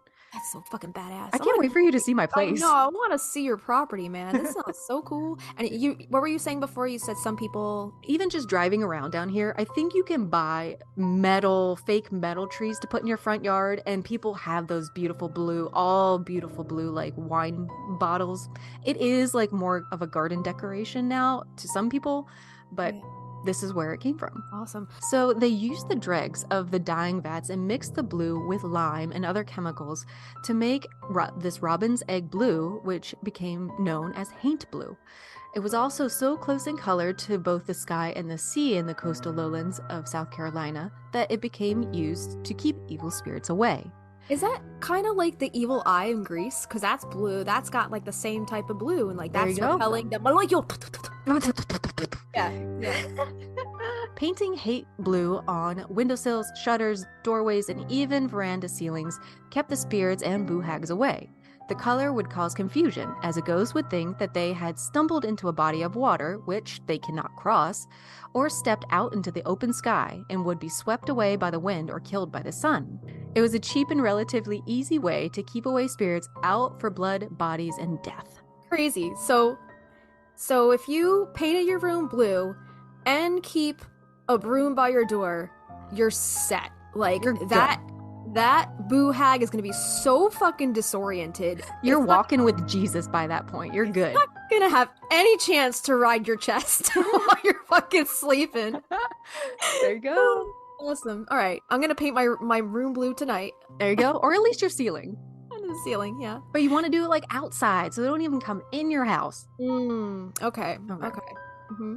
So haint blue can be found at local hardware stores, and there's tons of different variations of this haint blue. Some are more teal, some are darker, but it's common to see it painted on the ceilings of covered porches of new construction with no one really knowing the story behind it. It's believed to bring calm and make spaces feel even more extensive than they are. That's why you sometimes see old houses with bright blue shutters, roofs, and fences. It's keeping out the evil spirits while allowing the good ones to stay and guide the younger generations. Still, if you're out waiting for a can of haint blue to be mixed up at your local hardware store, you might want to grab a broom or two just to be safe. That's what I said. I mean, double down. I mean, if Double we're gonna try to keep these boo hags away, I'm going all out. I'm doing it all. That is too fucking funny. So now I know my Yankee ass self. Next time I go down to the south and I see somebody's porch ceiling painted random ass blue, I'm gonna be like, boo hag.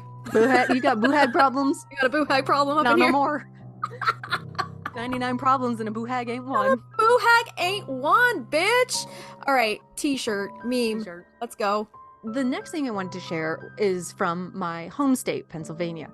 I moved away in 2012, but born and raised Pennsylvania. And we always hear about Eastern State Penn and the Harrisburg State Asylum, but I wanted to talk today about the Pennhurst Asylum. And it's known as the shame of Pennsylvania. And this article actually comes from weirdnewjersey.com. There you go. Dude, I'm telling you, New Jersey and Pennsylvania are like in cahoots. Exactly. They're like hugging each other on the map. They're buddies. just they're Your buddies. New Jersey is Big Spoon in PA. Oh, 100%. Eastern State Penitentiary. I think every year they turn that into a haunted house. That doesn't surprise me. They do this with Pennhurst also. Okay, yeah, I'm pretty sure Avi has gone like in like high school to the Ooh. Eastern State Penitentiary haunted house. He's trying to get me to go. I'm like, I ain't fucking going to that shit. Fuck yourself. Mm-mm. I think I'd be interested in like Alcatraz. I think I'm more interested to go to jails, asylums, and you'll learn why. Like just have a different feeling. They're the energy there is just like people who resided there were not right.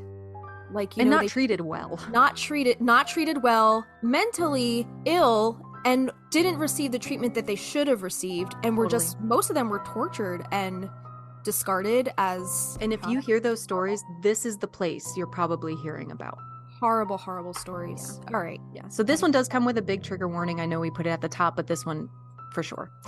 So back in the 1960s, fledgling TV reporter Bill Baldini ran a 5-episode expose of Pennhurst State School and Hospital on Philadelphia's TV 10, which is now an NBC affiliate.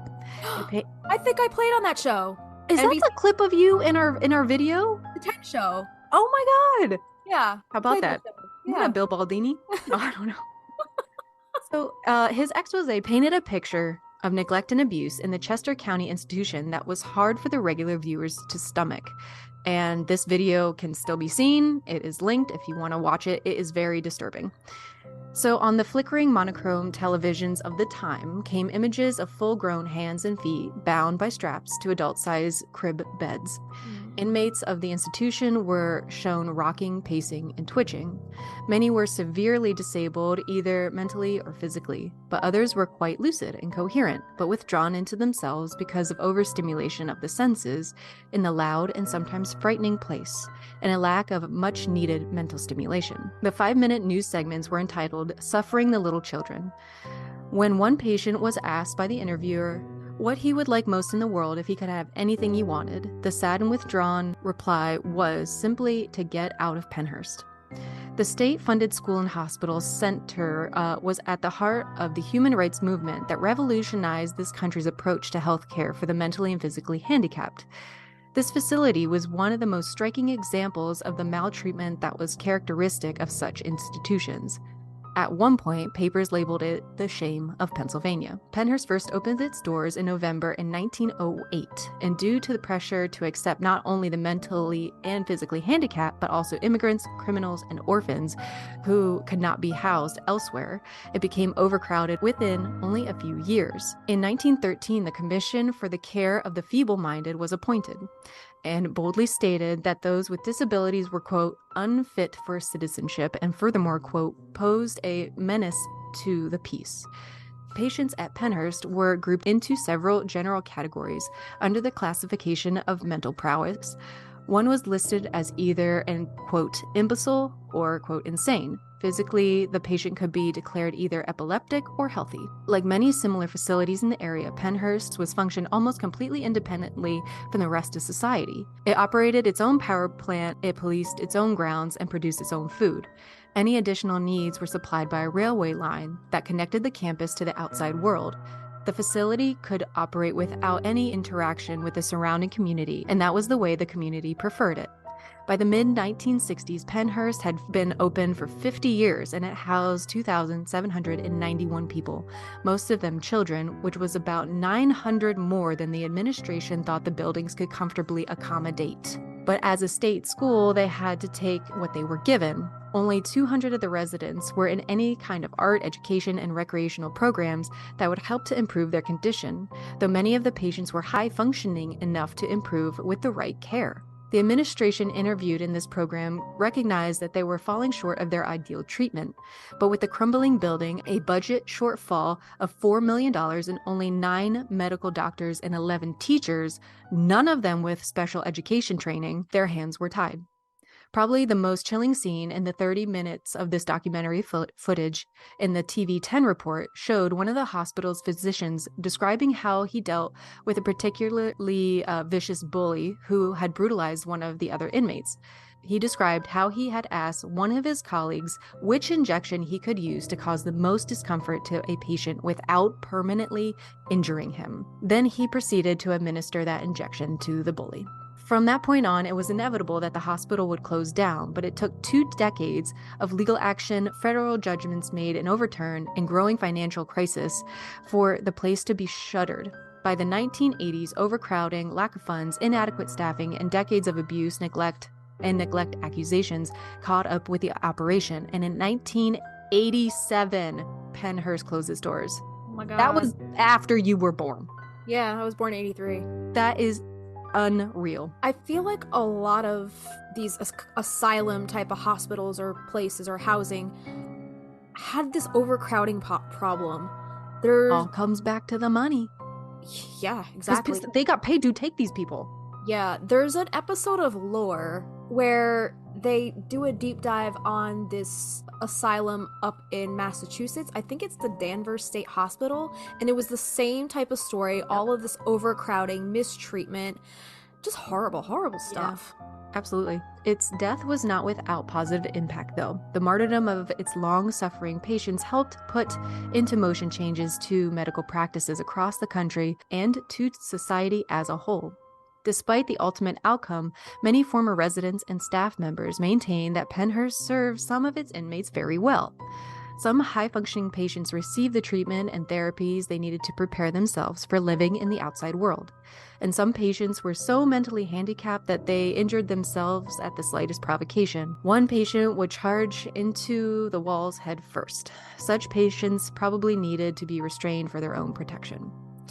When Penhurst closed, it suffered fewer invasions than some other abandoned Pennsylvania hospitals, due in part to the presence of a National Guard post and a veteran hospital on part of the property at the time. Today, the place is in the hands of private owners and at the center of an unusual controversy. One of the modern functions is as a haunted house attraction. PenhurstAsylum.com. If you want to check it out. No thanks. It is a use that has generated concern among those who view it as deeply disrespectful to those who had suffered the brutality that once took place here. The present owners are taking steps to reverse the 23 years of damage wrought by time and vandalism to the remaining buildings. They were kind enough to allow Weird New Jersey, who was writing this, onto the property to document the interesting transition. Timothy Smith, the son of the facility's owner who took the time to speak with Weird New Jersey, expressed a desire to restore the better portions of the property, with the eventual goal of creating a museum and a historical tour open to the public.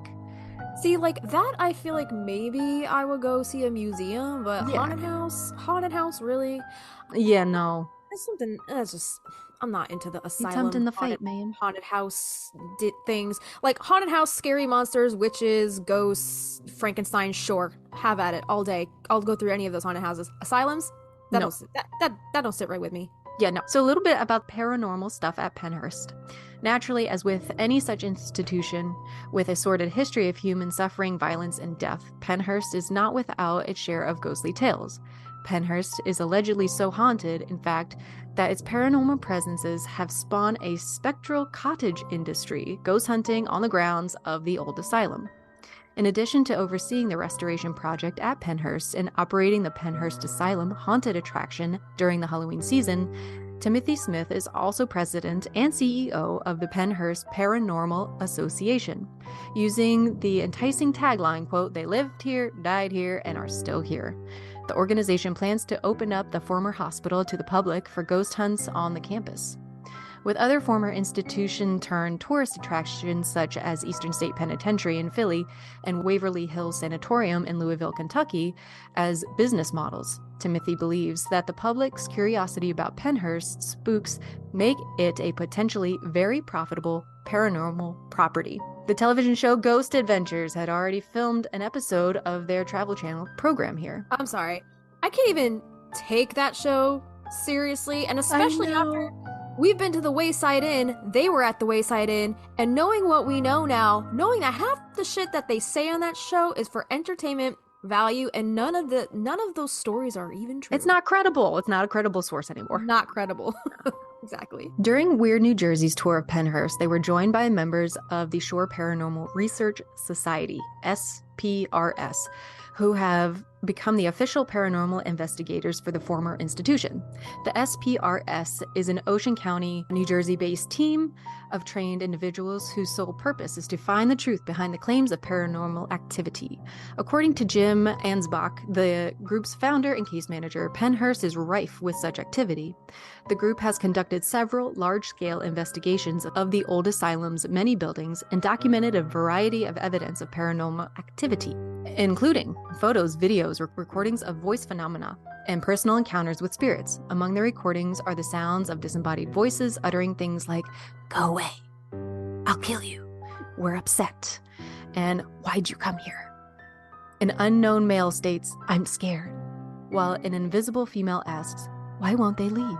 Why do ghosts only say the same, 4 phrases? I know.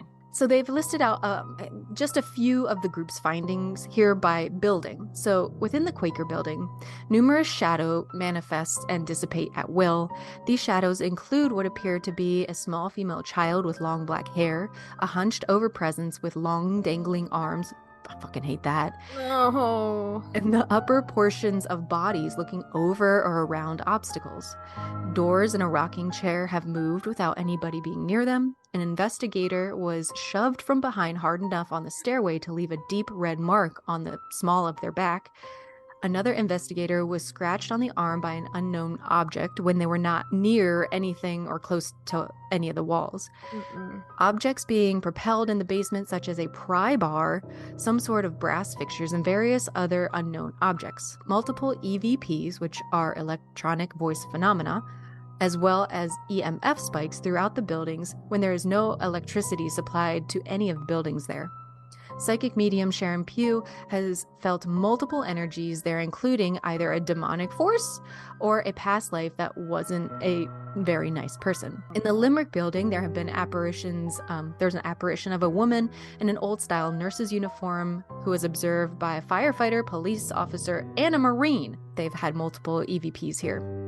The Devon building, unknown sounds and multiple EVPs. The Mayflower building, shadow people have been seen multiple times, EVPs captured, investigators have been touched in this building. The Tinicum building, there have been multiple EVPs, investigators had their legs touched, and the Philadelphia building, loud sounds, voices have been heard coming from this building. Investigators surrounded the building and entered it via the tunnel system.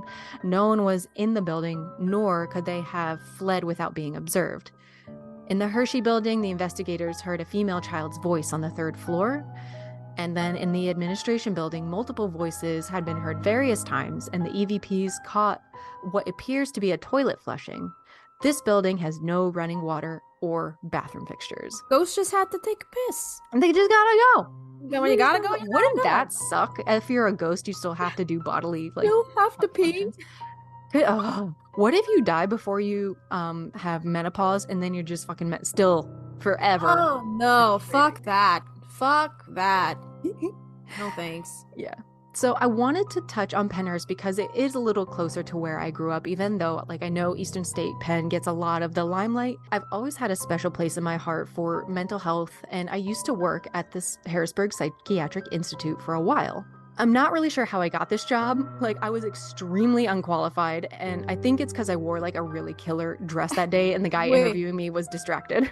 You don't wear your leather pants? No, I did not wear my leather pants. I wore a very, very nice dress. Yeah, I really did like this job, and the only reason why I left was because I was moving to Ohio to be with my ex-husband. How many states have you lived in? I think 4: Pennsylvania, Ohio, California, and here. Okay, wow. Well, and North Carolina for like a month. You moved around a lot. Jillian, I'm telling you. Here you are. There are stories from here that I could tell you that would give you goosebumps. Most of them would probably just break your heart. But one experience that I'll never forget was having to spend a night or two at the Harrisburg Psychiatric Institute. It was in the dead of winter, and I had arrived for my morning shift at the nurse's station. I was the unit secretary. I worked with the patient charts, intake forms, doctor orders, putting the orders into the computer. I'd walk people over to ECT, which is the electrocurrent therapy. I was basically the bitch. Like, I did everything. When patients were brought in, they were brought to me right after their intake evaluation. I handled their administration to the floor, their belongings, noted what they brought in, and that was just to start, like, the no shoelaces, no belts, etc. There were 4 different psychiatric floors. The child unit, adult 4th floor was where I worked, the acute adult 5th floor, and the geriatric 6th floor. And I was a floater, so I worked on all 4 of these floors at some point or another, and the child unit was the hardest one to be on for sure. What's the acute adult? The more violent people. And my floor consisted of an unlocked side. The bedrooms had no locks. There was a recreation room. You know, people could walk through the halls as they wanted. And a locked side where there were the locked bedrooms that if patients needed to be put in and locked, they could be. There was surveillance on that side and restraints. The nurse's desk was right in the middle, and it had plexiglass both sides and to the elevators in front of me. Mm-hmm. So on this winter day, they had been calling for heavy snow since the night before. We had call out after call out after call out, and I resolved that to stay on through the afternoon shift and into the evening shift because there was nobody else. So I just decided I would stay. So, and yeah, into the evening. This was about the time we started getting the news about road closures. It was getting really bad out there. There are 3 different routes back to my house that I grew up in, and they were all uphill, so I knew I wasn't getting home that night. Oh my god. Okay. My only option that night was to sleep in one of the rooms on the locked side of the unit. There was one very violent patient over on that side at the time who was allowed to walk that hallway because he was the only one over there. We weren't allowed to put any other patients over there because he was so bad. He was like a beta fish. Yeah, exactly. Yeah. I think his name was Raymond. Raymond the beta fish. Raymond the beta fish. So when it came time, I was escorted across the hall. Yeah, like you had to be escorted around like certain patients. So escorted across the hall and into the room. I told the night nurse to turn on the surveillance in that room with the audio on in case I did need them in the middle of the night. Got in, closed the door. I pushed like the bed that's usually in the center. I pushed it against the wall that could be the least seen if you were to look through the window in the door to the room. It was just a mattress. It's just one of those plastic mattresses that could be wiped down, if you know what I mean. Yeah. And the bed frame was one of those with the built-in restraints. With the door closed, I could see that the nurse had gone back to his station. I gave him the thumbs up to lock me in, lock the doors, because they lock them from inside the nurse's station. So I remember I peered through the barred window that looked out onto the street before making the bed with clean sheets. I had to put clean sheets on it. And it was a very surreal moment. Like, I thought laying there in my work clothes, like I knew even then that like in a past life, I had been somewhere just like this. Chills. I laid there in the dark with just the hall light coming through the window of the locked door. I had been thinking about some of the other things that I had seen happen in this very room when a shadow moved across, blocking out the light coming in from the window of the door. No. I lifted my head, which faced the door, only to see Raymond looking through the window. No, no, that's so creepy. Stop it. I stayed there for a moment before shouting, "Go back to bed, Raymond." Did he listen? He mumbled something, backed away from the door, and walked back down the hall. Oh These my people God. know, like, they see me every day, you know, they Yeah. know, like, go to bed, you know. But there's the feeling of being watched. No, thank you. Whether you're a ghost or a human being, don't fucking look at me through a window like that while I'm trying to go to sleep. Fuck you. Yeah. Yeah, and the nurses must have heard me that night because the next night Raymond was tucked into bed before I was even to that room. And yeah, I Okay. had to stay another night because I woke up the next morning, I pulled a double shift, spent the next night in that room. By the third day, the roads were opening. I worked that morning shift and then finally felt it was safe enough to drive home. Okay. And I remember I had to clean off this mountain of snow off my poor 92 Buick Century. And of course, it didn't turn over when I tried starting it. So my boss came out and gave me a jump with his car, thankfully, and I was home. And about a week later, I got a card in the mail from the manager at the hospital thanking me for my, quote, dedication. Like, she was just a terrible, terrible manager. But those 2 nights, like, I remember laying in that bed, like, this feels too normal. Oh. Like, this, I've been here. What we are so blessed with being able to express and practice now. Yeah. You and me, institutionalized. Oh, forever. yeah. 100%. Yeah, there's a ton of fucking stories from this place. Most of them, they're just sad. Some of them are disgusting. Poor Maria, the housekeeper, having to clean up shit and piss all the time is awful. It was really bad. I don't think they're functioning as it was called PPI, Pennsylvania Psychiatric Institute. The elevator doors would open all by themselves all the time. Like, rooms, we'd get like little kicks of audio or movement from surveillance that wasn't there. Like, just weird shit. Weird shit. That's my spooky story. So creepy. I never knew you worked in Do you like that? like an asylum. God, that's so creepy. There is so much I still don't know about you. You are an iceberg. I tell you. I am an island. I'm trying to think what other like weird stuff, like not even weird, just like some people I went to high school with were in and out of there. Like, oh my God. I was on the lock side one time and like our break room was at the other end of that hall. Why they put it over there, I don't know. I was walking to the break room and we had a patient at the time named Maria. You're not allowed to have pens on the floor, so they give you golf pencils. She got her hands on a pen. And I was walking to the break room and she was walking beside me like, mira, mira, mira. I don't know Spanish. And she's clicking that pen at me. Oh my God. And With that pen. I'm going faster. I'm like, all right, Maria, I'll talk to you in a little bit. And she knew like she was fucking with me because she goes and she like takes a fake stab at me. Uh-huh. And I was like, all right, got into the break room, just called, they have a phone in there. I was like, Maria's got a pen. They got it away from her. Like, nothing happened, but it's just like weird shit. Yeah. It's like that scene in Girl Interrupted with Angelina Jolie. She's like, Mhm. got the pen. She's like- like clicking it. She's like, something about your aorta or something, right? Yeah. Your aorta is in your chest. Yeah. Whoopi Goldberg. Yeah. That's a So- good movie. I love that movie. It's a very good movie. That was filmed in Harrisburg. Parts of it Oh, were. was it? Yeah. Oh, shit. Okay. So I had like a whole list of urban legends, so we can just include that in the show notes. It's a long list, but I'll just name them off. So Yeah. these were the urban legends that I found in South Carolina. So Bigfoot, Lizard Man, UFOs, those are everywhere though. The Gray Man, which Mhm. that's really fucking weird. But the Boo Hag, which is what we talked about before. The Catawba River Runner. The Catawba is like right up the road. It's Is like it? right here. It's like a monster that lives in the river. That's like Ray from Raystown. So weird, so creepy. The Third Eye Man, I've heard of that one. the Hound of Goshen, Goshen? I don't know that one. the Thunderbird, and the Chupacabra. I didn't know the Chupacabra was South Carolina. I thought that was more down south, like Texas Yeah. area. Me too. Right? And then there were some haunted places. A lot of these are plantations, and there's the Seven Devils Bridge and Admiral's House. Yeah, there's a whole bunch of stuff here. We can link all this. The Crybaby Bridge, I've never heard of that. It said if you stop on the bridge at night and cut off your engine, you'll be able to hear the disembodied sounds of a baby crying, and you might also see the specter of the baby's mother walking along the bridge in search of her lost child. That's kind of like La Llorona. Oh, I hate that so much. She's searching for her lost children, and like she killed them herself though. Mhm. So yeah, lots of asylums. Oh my god! What happened? Oh, your cat. God damn Justina just it. got scared by her cat that jumped up. Buddy, don't do that. You little boo hag. You little boo hag. You little Out of boo. here. I think that's it for the Lost of Spookies for now. Yes, I need a break. That was a lot. Yeah, Christine. Yeah, you do need a break because you just got scared by your cat.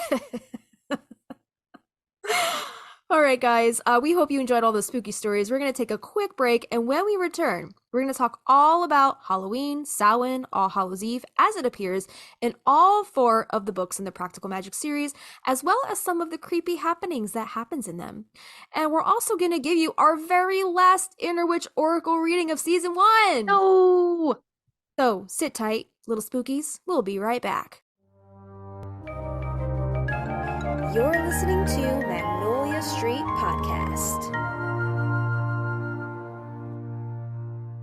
All right, so we're going to do our last card pull of season 1, and then we're scooting on to a little lighter side of the season, right? Yes. Cool. We're going to end on an uplifting note. So sorry to Good. be a downer for most of this episode, but just wanted to get a little spooky with it because it is Halloween, you know, it is spooky season. So yes, we are going to do our last card reading of the season. Not necessarily a card pull because guess what? There is actually a Halloween card which depicts it depicts the film's finale, which is really cute. So Love it. This is from Grounded by the Moon's Inner Witch Oracle deck. And this little photo on this card, the card is titled Halloween. It's got Sally and Jillian holding their umbrellas on the rooftop in front of a purplish, pinkish kind of sky. And they just look so fabulous and so cute in their little dresses. Joseph sent us a sticker. Yeah, we do also have this in a sticker. So the keyword on this card is magic. So let's read what this card means. Also associated with this card are the keywords traditions and rituals. Tradition. So it says, this is such a magical time with so much mystical energy currently surrounding you. Take a minute and fully connect with it. Sometimes we get so caught up in everyday things that we forget to connect with our spiritual side. Take this time to get back into your craft or dive deeper. Celebrate magic and indulge in the traditions that are meaningful and personal to you. Consider sharing these with others as a way of bringing light and warmth to them too. Take the opportunity on the next moon or Sabbath, which would be Samhain in this case, to really connect with your magic. Use your chosen method and preferred ritual. Connect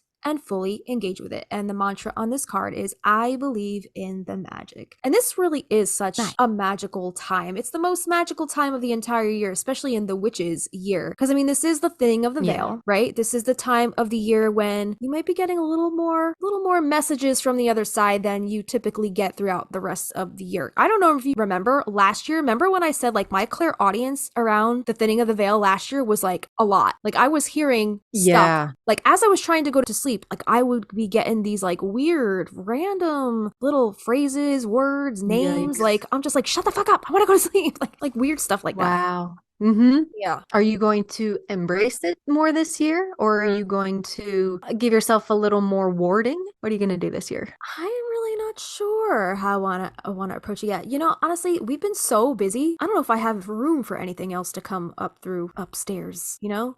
That's funny. Okay. Like, all the stuff that I have on my plate this year might just drown all that out. I don't know. But I don't know. Maybe I'll be receptive or welcoming of it.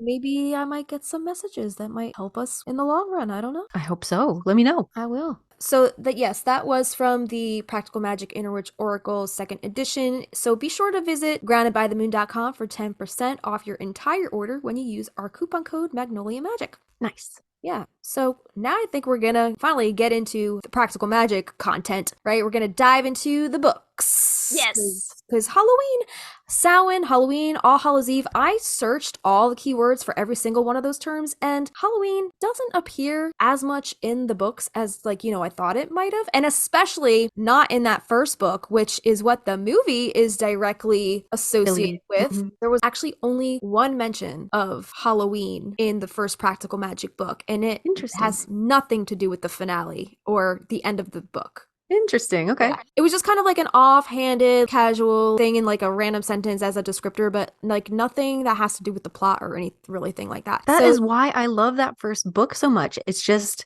so subtly magical. Yes. It's not in your face. It barely even mentions Halloween. Right. Its connection to magic and witches, you know? That's Yeah. great. So to answer the question, why did the writers of the film feel it was necessary to change the ending of the movie that didn't necessarily reflect the ending of the actual book? We'll talk a little bit about that a little later on. So this mention, the only mention of Halloween, I also searched Samhain and All Hallows Eve. Those did not come up, but Halloween did come up, and this is the only mention in it. So this is on page 36, and it says, for birthdays and holidays, Sally took to giving parties in the back room of the hardware store where there was a gumball machine and a metal pony that would give free rides all afternoon if you knew to kick it in the knees. An invitation to one of these parties was coveted by every child in town. Don't forget me, the girls in Antonia's class would remind her as the day of her birthday approached. I'm your best friend, they'd whisper as Halloween and the 4th of July drew near. So that was the only mention of Halloween in the entire book. Okay. Yeah. In Rules of Magic,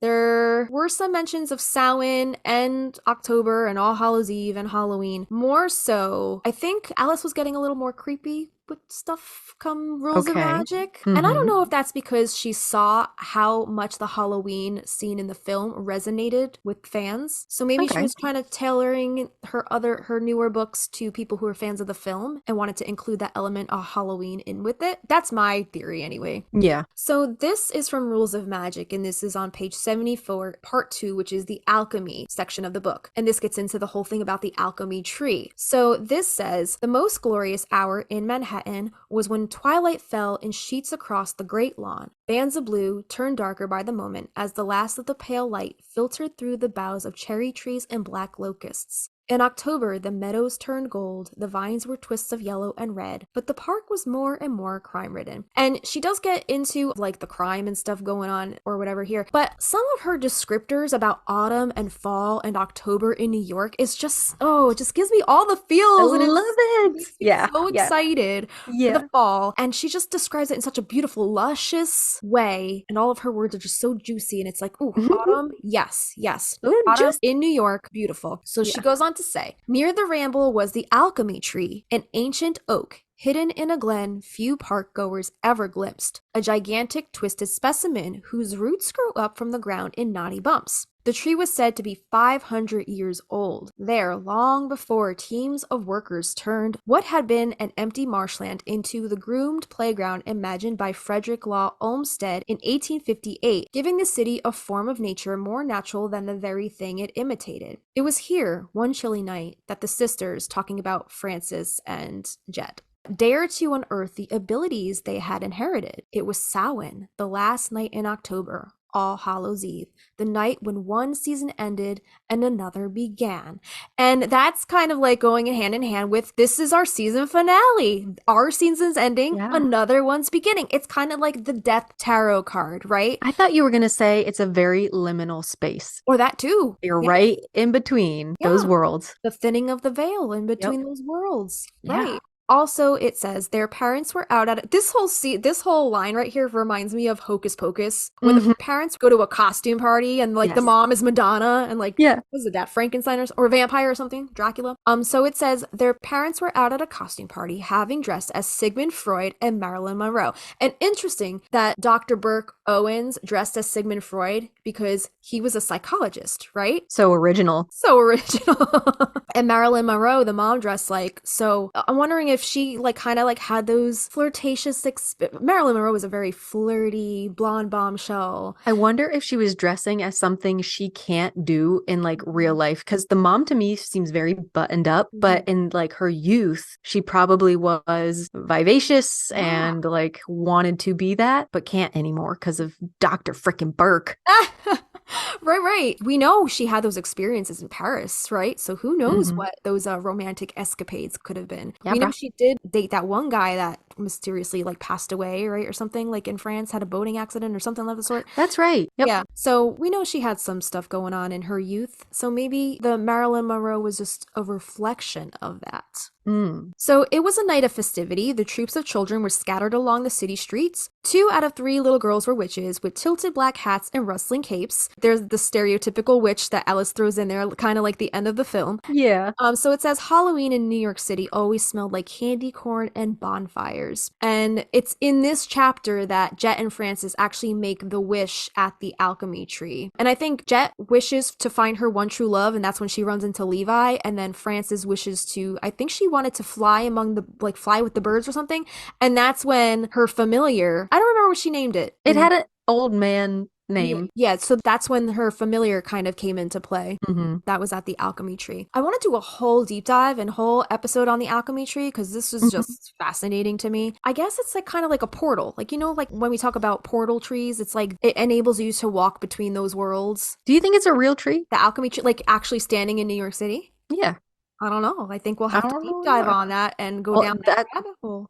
This next mention is on page 261, and this is from part 4, the elemental section of the book. It says, "Today everything smelled earthy, the rich scent of mulch and decaying leaves and roots. It was an ending and a beginning, for the month itself was like a gate. October began as a golden hour and ended with Samhain, the day when the worlds of the living and the dead opened to each other. There was no choice but to walk through the gate of time. Franny had already packed up her suitcase and carried the grimoire with her, the book, and all it." And I think this was around the time where Vincent passes away, or like, quote, passes away, or fakes his own death. This is on page 298. This was about the date of the concert that Vincent had chosen, which was Samhain. You remember when he does that concert? So it was All Hallows Eve, the night of death and transformation. It says, "The sky was black and filled with stars, and the leaves on the chestnut trees curled up as a sudden flash of cold descended upon the city. He stood on an overpass near the Louvre, facing the crowd." So this was in Paris, I guess. "The lamps in the park blinked as though they were fireflies. This was the moment he had seen in the 3-sided mirror when he was 14. Remember when he goes into the garden shed or something, and he looks into the mirror and he sees his fate, and it never says what that is until this moment in the book. It says, "When a hush fell, he sang the songs he had written in New York, beginning and ending with I Walk at Night." He had his fans, but most in the crowd had never even heard of him. The last song was a river in which he would have happily drowned. All right, so this is continued from page 298, still talking about Vincent's death. So it says, "He collapsed, and when he could not be revived, a doctor who was a friend of Madame Durrant's signed the death certificate at 11:58. It was still All Hallows Eve. The temperature had dropped. Raindrops fell and splattered on the sidewalks. A private ambulance was sent for. Reporters had been called so they might witness his death. The leaves were curling in the cold, and no one seemed to have the ability to speak. All was still, except for the siren as the ambulance pulled away. And then, at a little after midnight, the sound of the falling rain turned hard as it became ice striking against the sidewalks and the brown leaves of the chestnut trees." So Vincent passed away on All Hallows Eve. He planned that shit. Yeah. I completely forgot about that whole passage. He's so emo. Right? He is super emo. I probably would have crushed on him too. Not gonna lie. Women love bad boys. That's right. Yeah, he had that bad boy streak to him, right? Absolutely. So this was page 321, and this is part 5, the gravity section of the book. It says, "It was Samhain, the last day in October, when doors between worlds are open and impossible things are accomplished. She began to work from Isabel's grimoire, starting with the easy recipes, chamomile for blessing, hyssop and holly to dispel negative energy, and after a few weeks she progressed to one of the most complex spells, the Dove's Heart love charm. She went to the butcher's for the heart, and afterward there were all sorts of chatter on Main Street. People peered out their windows as she walked home with a bloody paper bag. She was to prick the heart she had carefully prepared for a client who was to say, 'My lover's heart will feel this pin and his devotion I will win. There will be no way for him to rest nor sleep until he comes to me to speak.'" That's Irene's shit, right? Irene wanted that spell. Irene has no chill. No input, Irene. Irene has no chill. "Only when he loves me best will he find peace and with peace rest." That night, the porch light was on. No trick-or-treaters ever came to the Owens house on Halloween. They were warned away by their parents and by tradition. But there were other people who were desperate to walk through the gate. And the first woman came at dusk, knocking tentatively at the door. Enter Irene. What if it was young Irene getting some at a woman's husband? It's very possible because we know that at the end of Rules of Magic, that's when little Sally and Jillian came to stay with the aunts. And that's when they did the spell for Irene, was when Sally and Jillian were little. So this may very well be Irene. Just saying, it all lines up. It's all connected. It's all connected. There's only one other mention of All Hallows Eve, Halloween, or Samhain in Book of Magic. I don't think there was anything in Magic Lessons pertaining to that time. I don't think so. I think there was some stuff about October, but nothing like, nothing like this. So in Book of Magic, pages 202 to 203, it says the family curse had been initiated when his 7th great-grandfather was poisoned only half an hour's walk from the village in a place called Devotion Field, where an apothecary garden had once grown, rife with dangerous plants, including yarrow and black nightshade, wolfsbane and foxglove, and lords and ladies with its toxic blackberries. Again, I don't think yarrow's a toxic plant. I don't know why that's in there, but I'm pretty sure this is talking about Tom Laughlin. Okay. Because it was talking about his great-grandfather that was poisoned because remember Hannah ends up burning the place down and they all die from the fumes of the poison garden. There it is. Yep. So it says all this bad fortune had been conjured by a cunning woman, Hannah, who had long ago been burned. Festivals were held on what had once been her land on the old holidays of May Eve, which is Beltane, All Hallows Eve, Samhain, Candlemas, which is Imbolc, and Lammas, also known as Lunasa, with women gathering as the wheel of the year moved forward. On these occasions, white paper bags, lit by candles, arose into the violet sky so that stars seemed to be both falling and rising. I love that. Yeah. I want to do like a lantern thing where you send them off, but I don't know where to do that. It just seems so beautiful. Right. That seems very pretty. So yeah, that was the only mention of All Hallows Eve in the Book of Magic. That was basically it for all the Halloweenish kind of mentions. It's not really spooky Halloween. They're not spooky Halloween books at all. No, they're not. Because again, the practical magic, it doesn't feed into that stereotypical trope. Not until the 4th book. Book of Like Magic. all the hocus pocusy shit in the 4th book. Yeah, but that passage that I just read was from the 4th book. So even still, like they're not really putting Halloween in that kind of stereotypical light, Right. Yeah, Halloween on its own. Yes, I agree. Nothing in any of these books really matches what the end of that film was for so many of us. Like we all look at practical magic, like we want to watch it around this time because it just gives us those feels. And like the whole movie isn't that. Like the whole movie is like very practical magic. And then the end is just like balls to the walls, stereotype, witch trope, Halloween trope. I wonder if both the script versions we have that in the end, because if it does, that's Denise all the way. And I like that the only time we included the scripts, one thing, the Nigella, because it wasn't in any of the books and that was the only scene it took place in. That was the only time we included the scripts. But other than that, we're kind of keeping it as like a tasty little morsel in our back pocket. Keeping it under wraps. Yeah, I think in season 2, we're definitely gonna try to dive into the scripts without diving into It's gonna be a series. Yeah. It's a lot. They're big. They're juicy. Exactly. Thanks, Kim. Shout out to Kim for sending us those. So we'll have to talk with her too about all the script kind of stuff. All right. Do you want to talk about the other weird shit in these books? Because there's some other like kind of spooky stuff teetering on the edge of not cryptids, but like, that lake monster in the Leech Lake, they called it, right? Yeah. Faith feeds it. It's kind of big lake monster in Leech Lake, yeah. And the Devotion Field, which I wonder where it got its name from. I'm not sure. Going out there to pray? Yeah, I'm not sure, but that's where Maria was found, right? And if we look at the history or the lore of changelings, isn't like people would leave their babies as offerings to the Fae? Sorry. What are you doing? Google Devotion Field and look at publishersweekly.com. First thing that comes up. It's the very first one on my end, at least. It's a beautiful book cover. Claudia Keelan Alice James. I've never even tried to Google it before, but apparently there's a Devotion Field, British Columbia. Oh, British Columbia. That's in Vancouver area, above the US, right? Canada area. It's above Seattle, yeah. Yeah, that's not really the UK. No. But maybe there's a connection there. Also, aside from the alchemy tree, Devotion Field, that's a whole other rabbit hole. There's a lot of mentions of Devotion Field. I think both Magic Lessons and Book of Magic, because that's when they go back to where their ancestors are from. I would love to deep dive on Devotion Field and do a whole episode on it. So, I mean, we don't have to get too into it now, but I feel like it was worth a mention because, as I was saying before, Maria was left in Devotion Field, and that's how Hannah found her.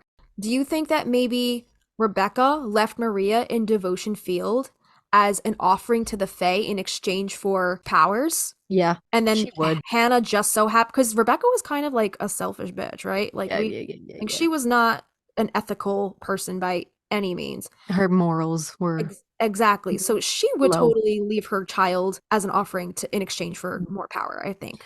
Or she could have done that to ensure that Maria would be powerful, as powerful as the witch, Hannah the witch they talked about in the woods. Perhaps. So yeah, maybe she caught wind that there was a witch living in the midst, and she, I guess, wanted to send her off to witch camp. Yeah, it's a Hogwarts.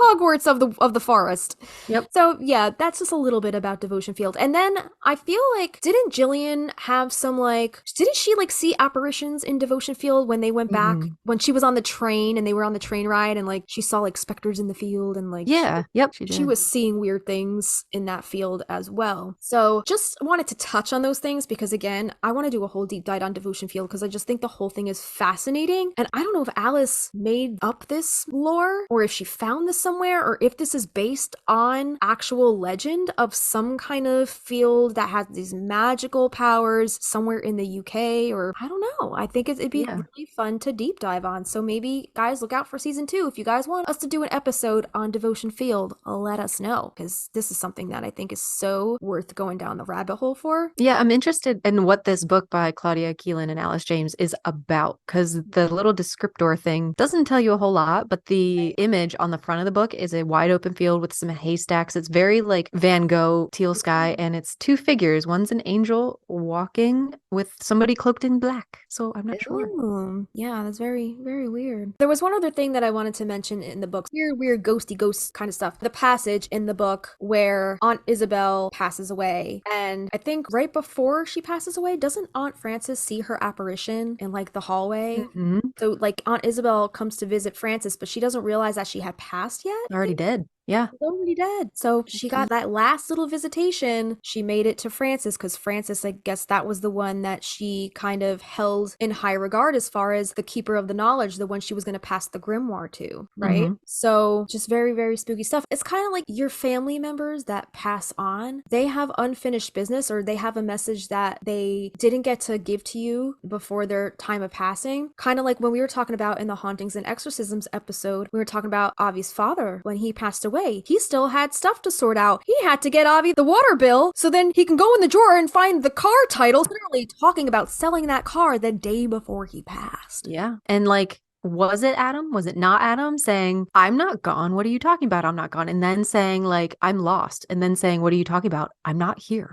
What? I'm so confused. So strange. So yeah, that was the only other thing that I can remember that was super creepy from these books. We're going to jump into the film scene and why we think this scene is so necessary, why the writers needed to change that, and also why it was so iconic, right? When we think of practical magic, this is the scene we usually think of. And it was only the very tail end of the movie. It was maybe seconds long, if that. Yeah, it's seconds long. It's the shortest scene of the movie and the most impactful, I think. Pop culture wise, anyway.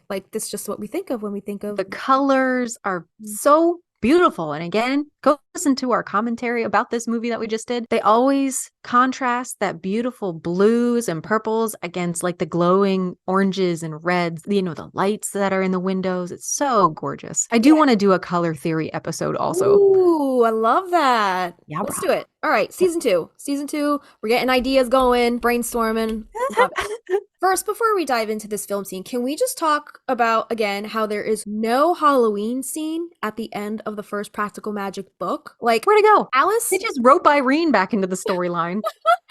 Alice ended the book of Practical Magic on Thanksgiving. She did. Interesting. So do we think this movie would have had the same impact if it had also ended on Thanksgiving? No, absolutely not. Oh man, just them sitting around a dining room table in awkward silence because they just fucking dissolved a body in the garden. Still got caustic solution all over the floor, probably. Yeah, there's just something so awkward about a Thanksgiving scene, in any movie, right? Or any kind of dinner scene or family. They're boring as shit. Family holidays. Well, all of them except for Rocky Horror, Christmas Vacation, and Rocky Horror. Those are 2 complete opposite ends of the spectrum.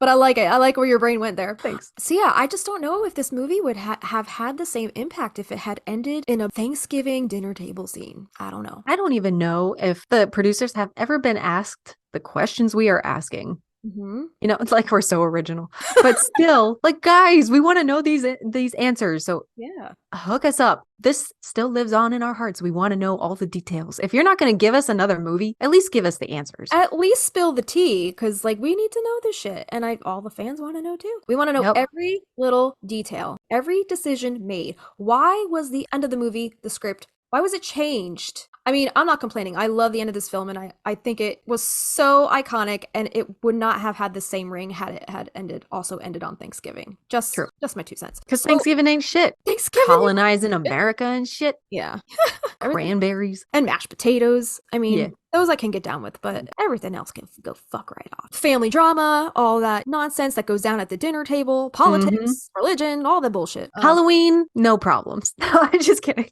All the Christians are like, the fuck are you talking about? Halloween's is about the tricks and the treats, man. It's the fun holiday, right? It is. Mm-hmm. You can be somebody completely different. Exactly. Which is really all Sally wanted the whole time, is to be Right. somebody completely different. We go into the commentary a little bit later, and I think Sandra Bullock did some of the commentary, and I think she was like talking about the complete opposite, like how the end of the film, they are dressed up, they are Embracing it. pretending to be these stereotypical witches, but they're also now they're embracing who they really are. So I thought there's just something to be said about that. But before Christina and I get into why the scene has both of us feeling all the feels, I just want to read a small paragraph from this article on bustle.com titled "The Reason Practical Magic is Still the Ultimate Halloween Movie That Has Nothing to Do with Magic." And this was by Kelsey Stoller, and this was written on October 15th, 2018, as Practical Magic was approaching its 20-year anniversary. And 5 years later, which is right now at the time we're recording this, as the film approaches its 25th anniversary, we're still talking about it, and probably even more so now than ever before. The movie, although a box office flop upon its release, and also not very popular among critics, has grown in popularity more and more every single year. And I'm sure that's attributed to social media and witch talk. And like, even when you're scrolling through your TikTok algorithm, if you're watching a lot of witchy content, how many videos of those do you come across that is like, even if it has nothing to do with the movie Practical Magic, it at least has the Amas Veritas song over it, over somebody doing some witchy ass shit, right? Totally. Yeah, I just think maybe because of social media, I think it's attributed to maybe the film's increasing popularity, even more so as we hit more of these milestones as the film gets older and older. It's just resonating more and more with newer generations. Everybody wants to go back to the cottage core, simple life. And this touches all of those feels, all the vibes. Got it all. 100%. So Kelsey, in this article, she writes, "The thing that keeps Practical Magic fresh in the hearts of so many women is the fact that every moment in which that twinkly signature score creeps into a scene, or a character looks up at the stars, or women join hands together, is a moment driven by the power that's naturally within the women on screen. So when we're all done cozying up on a fall evening with Kidman and Bullock, and let's be honest, something pumpkin spice flavored, we also get to walk away feeling rejuvenated and perhaps even a little powerful ourselves." And going into the song that we're about to show you guys in a little bit, and kind of like our brainstorming and our thought process for what we wrote the song to be, and the feel and the vibe and the chord, everything from the chord progression to the lyrical content, we started writing this song in a very different place. And then you said something, Christina. You mentioned, "I want to encapsulate the uplifting quality of the end of this film." And I said, yes, that's it. That's where we need to go with this. And then once you said that, it was like a natural progression from there of like how the song ended up unfolding itself. Well, dang, I did not remember that. We're gonna Airy fire, baby. We're Thanks. going to get into all of our thought process. I went back into our Marco Polos because I couldn't remember. I had 14 drafts of the song. So I was like, I don't even remember like what we talked about, how this was one of the last songs we wrote. Well, in that span of a couple months. But I was like, I don't even remember like what we talked about, what our thought process was like. So it was like, what, so long ago. Years ago at this point? So I didn't even look if I had like notes written in my iPad. I'll go grab that when we take a break and see if I have anything written down. Yeah. I should have did that before. It's all good. We'll get into the songwriting process for this Song-i-Sode in a little bit, but I just wanted to give this movie scene all of the attention first and foremost, because it's such a beautiful, uplifting end of the movie. Yeah. And why we think it's so iconic. And I think Halloween touches like a more childlike part in us. too. Gives us a little whimsy, a little nostalgia, whereas Thanksgiving is like family time. You're sitting down with family at the table. It's a family dinner. Where Halloween, like you go with your mates, you go with your buddies and go like make mischief, it's just fun. Yeah, tricks and treats, man. It's just the fun holiday. And like we know, more ritualistic and traditional stuff can be associated with Samhain, which is the more, I guess, traditional spokes on the wheel of the year. So we can get into all the history and stuff about Samhain all day if we wanted to, but Right. I just wanted to touch on more so of that playful, whimsical kind of spirit that this scene kind of embodied. I love that it's so whimsical because the rest of the movie, not to say that it's drab or boring or plain or whatever, but It's heavy. The rest of the movie is very heavy. We deal with an exorcism, an abusive relationship, a murder. It's interwoven with humor, but it's dark comedy. Yeah. So I think it was just a nice, uplifting moment as a send off for the end of the film. And even though we don't really know if the curse was uplifted, we don't really know like what's going on with the curse at that point. But we do know at that point that the sisters are now comfortable with owning who they are. They have the support from the community. Sally found her one true love. And it's For now. For now. Until you get to Book of Magic. And then we find out what happens to Gary. But I just love it so much. I do too. And I think when writing the song, I really wanted to encapsulate that feeling floating through the sky. You did a beautiful, absolutely beautiful job with this one. And we have the antithesis of this one. Not so much the fall equinox, which I kind of rope in a little bit with Samhain, but we have the summer solstice song also that just gives you all the summer feels. Yes. And this one, what you did with like certain little plays on words and the sweeping melody of certain parts in the verses is just like, it makes me feel so good. Yeah. And it's crazy. We'll get into this in a bit when we talk about the song more, how many different things you can do with a waltz. Because a waltz is very like, bum-ba. It's in 3/4. It's got the same time signature, but depending on like how you strum it or the lyrics or the melody you put with it, it can go in any direction. So it was about finding that very specific direction, not just for this All Hallows Eve song, but also for our summer solstice song. Like they're both in 3/4. They're both waltzes,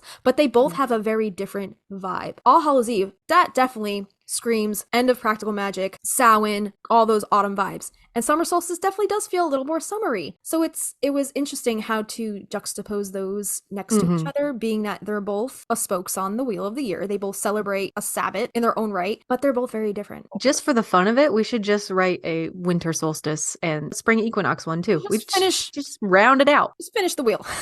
Yeah. If you guys want to see us do that, let us know.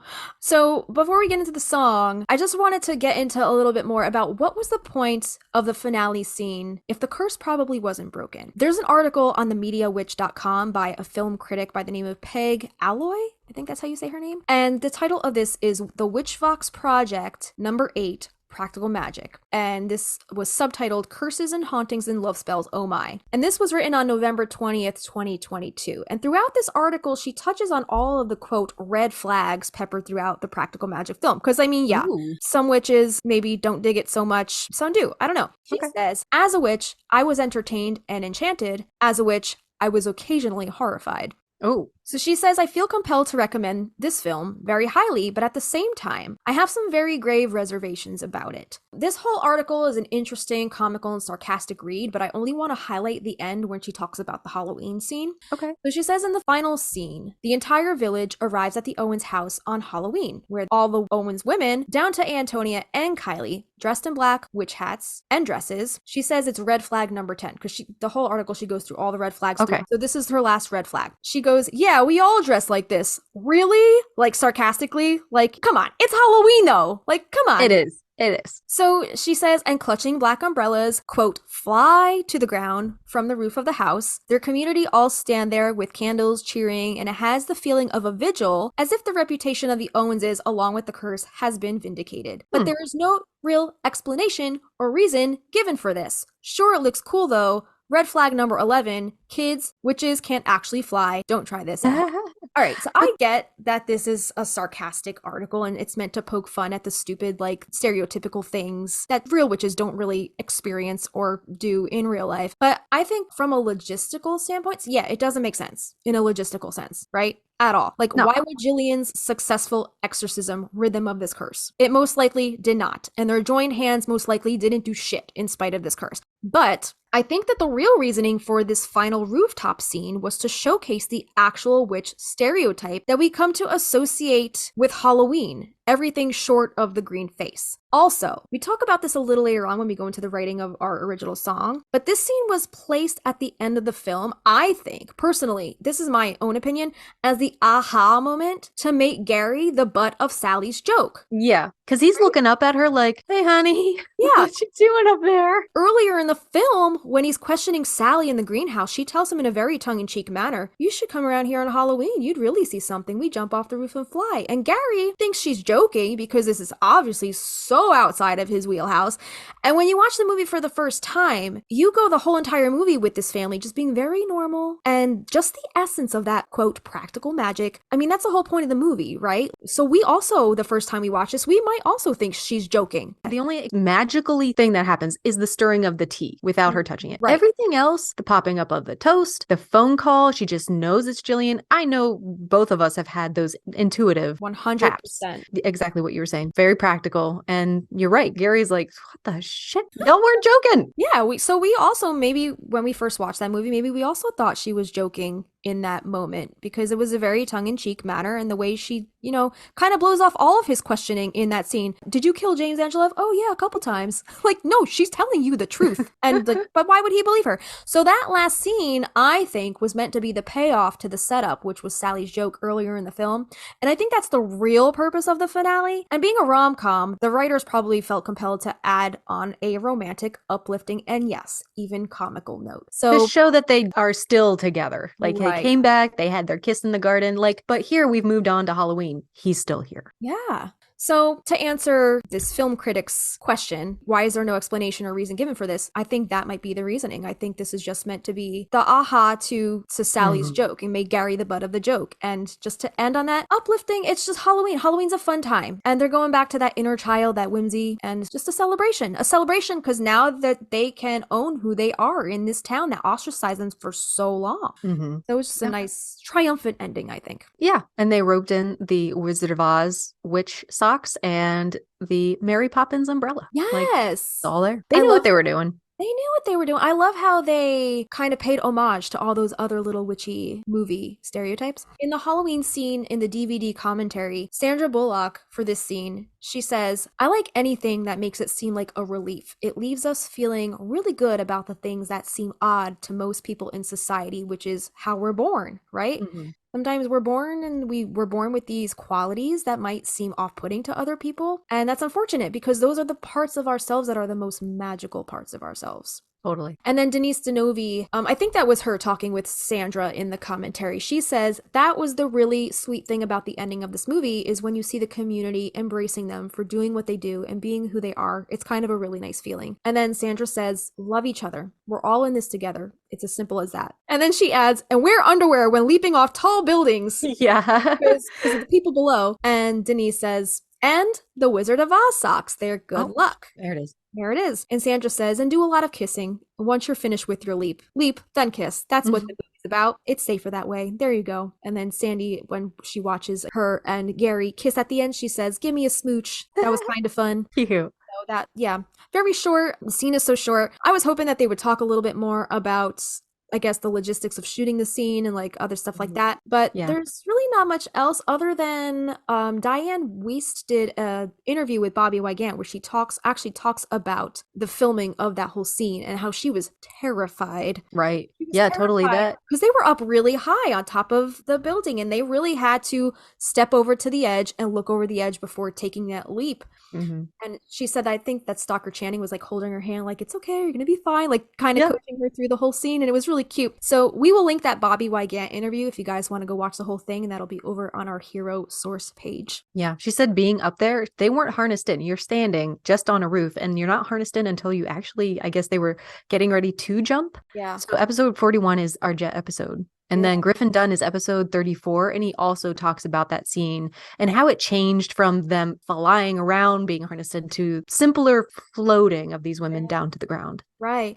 I think Diane Weiss in that Bobby Wygant interview, she also went on to say like they shot that scene, I don't know, like days and days or like a week or so. And Yeah, like 3 to 5 most days or something. a long time they shot that scene and like a lot of what they shot ended up on the cutting room floor. So she goes on to say like it's crazy, like as an actor you go through the motions, like play your part in these scenes, but you never know what's going to actually make the final movie until you see it on the screen. So thought that was really interesting, little interesting tidbit about the shooting of that scene. And then we had a couple of goofs and trivia things that you guys, if you listen to our goofs and trivia episode, we did a whole episode on this stuff, so this is nothing that we haven't said before, but I thought we'd include it here just because it's, you know, pertaining to the Halloween scene. So there's just a couple here. So it says when the witches jump off the roof, they are in different order when they land than when they were on the roof. Oh yeah. Right? Yeah. I forget the order, but I think we talked about this in the goofs. Yeah. Episode It more. was like Jet, Franny, Nicole, Sandra, the littler one, and then Rachel. And then I guess in the next scene they're like flipped, or a couple of them. Yeah, the little ones are in the middle. I don't know. We went over this in a different episode. Yeah, they did not land in the right order. So I just thought that was really funny. And then one other one. It says for the final scene where the Owens family, quote, jumps off the roof and flies, everyone in the town was invited to attend the set in Halloween costumes and be part of the scene. So I kind of wanted to just take a minute, and we don't have to watch the scene, but I took some screenshots. Oh gosh. I want to do a little quiz. Okay. Oh God. There's just some straight up random things going on in this last scene. So I'm gonna give you 10 seconds to look at the screenshot. Okay. And just to clarify that everyone in town, they invited everyone in San Juan Island in town, right? At all the extras, town extras, to come in and play the extras in the movie. Yeah, it didn't say some people like quit the movie because it was just too time consuming or Oh, I didn't hear that. No, I don't know. didn't we talk about this in one of our recent episodes? I forget which one this was, which episode it was. All right, let me know if you can see this. Yeah, it's kind of blurry, but I'll do my best. Yeah, it is a little blurry. All right, so you have 10 seconds to look at this picture. Okay, ready? Okay. 10, 9, 8, 7, 6, 5, 4, 3, 2, 1. All right. Now, I'll give you a full minute to name as many costumes in the crowd as you can remember. Full minute? I could barely see. I think I saw maybe 10 different costumes. All right. All right. I'll tell you the ones I could see. All right. I saw 2 ghosts on the right side. Oh, yeah. Okay. I saw a court jester and a clown on the left side. Yes. There's like 2 ballerinas in the back left. They look like they have white tutus on or something. I couldn't really tell. There's a pumpkin, like a big ass pumpkin kid. Oh, yeah. There was somebody with black and white skeleton face, and I don't think I could recognize any other ones, or I can't remember anymore. I think there might be a couple more. I think you got most of them. But did you notice that person with the skeleton face? That kid is like right behind Gary like the whole time, and when like him and Gary and Sally go to kiss at the end, that skeleton face kid is like right He's behind. not there? Oh, he's right there? Right behind them. Yeah. That's fucking funny. Yeah. Fucking I think the spooky. only one in this photo that you missed was the jailer. The jailer. The criminal with the straight. Oh, yeah. Yeah. Oh, yeah. Yes. Oh, let me see that again. So there's 2 little skeleton face boys. 3. Oh, yeah, there's 1, 4. 2, 3. Oh my gosh, how many can we count? I see 1, 2, 3, 4, 5. There's this person back here with the skeleton face all the way in the back. Damn, there's a little Puritan boy right behind the prison boy. You see him with the white collar? Oh my God, Puritan yeah. boy and girl. And a girl, yeah. There's one peeking out. Oh, the mummy. So the mummy next to the little white up if you go up. I thought those right were 2 here? ballerinas. Oh yeah, that's a little mummy boy. But yeah, it is kind of strange how it's kind of like vigil style, right? Like they all show up to this house with candles glowing. Yeah. Weird. It's weird. One thing that I thought was really cute was this guy, right? You see this guy in front? Yeah. You can't really see it in this photo, but he's got a kid in his arms, I think, the whole time. Oh. And he's just like reacting with the kid, like, look up at the roof the whole Oh, time. that's so cute. Really, really cute. Hold on. Let me open all these with one Okay. click. Okay. What a bang out way to end our season. This is a great episode. I hope everybody has fun listening to this. Okay. Oh, the bumblebee boy. How cute is that? The little bumblebee kid? Adorable. Yeah. Mom. Adorable. There's a little jailer behind the bumblebee. Gary looking up at the roof. And then the court jester's really funny. And the clown. And there's a little witch next to the clown on the left-hand side. And then there's friggin' Gary. Wait a minute. What is this? Do you see that? I can see a figure. What is it? Oh, he's putting his hand over the candle, to block it okay. from the wind. I thought this was a painting. Doesn't that look like a painting? Yeah. That looks like a painting. Probably like kid on crutches or something. Yeah, I don't know what that could be. Those sticks. Okay, so we have Linda, Dwight, and Carla, which I thought. I forgot Dwight was in the ending. I thought it was hilarious that Dwight came back around, even though he clearly had a bone to pick with Sally. Yeah. But he's here to support. Does he have more hair than he did in the other scene? I don't know. It looks like he's got a full head of hair here, right? Yeah, was he bald before? It was thinning. Yeah. It looks a little thicker, so maybe he finally read the directions on the package. That's funny. And then there's a guy in a cowboy hat back there. Oh, yeah. He kind of looks like Rick Grimes a little bit back there. There's a skeleton kid behind Gary. I think that's the same kid that's behind them when he kisses Sally. This kid back here, this guy that's off to the left of Gary, he's wearing some kind of sweatshirt, and I don't know what the print on it is. Doesn't look like a Halloween costume, but his sweatshirt is very interesting nonetheless. And then I thought this was interesting. You see the little dog? Carla has a puppy dog. Oh my gosh, that's so cute. Did you ever notice the puppy dog? Disembowel human animal slaughter. I like how she's talking about animal slaughter and she's got this puppy dog. Is she wearing wings? Oh, I think that's maybe a girl behind her. They look like glowing eyes, right? On the wings a little bit. Are those butterflies with the black that have the two little white spots on there? Yep. And then we see kind of like a shot from the back of the crowd looking at the Owens women while they jump from the roof. And then here's another shot of some more costumes, I guess, off to the side. I guess this girl, I don't know if she's like a princess or something, but there's just so much going on. So happy. That is probably the craziest shit they have ever seen. Right? All those kids went home, tried that, and ended up in the hospital with broken legs. Oh my god. Look at this cute little witch. Wait, ready? How cute is she with the orange outfit? Oh, baby. Oh, she is wearing wings. Look at the dad holding the bumblebee. Adorable. Yep. But then go to the next picture. Clara is wearing wings. Yeah. Okay. So she's a butterfly. Cute.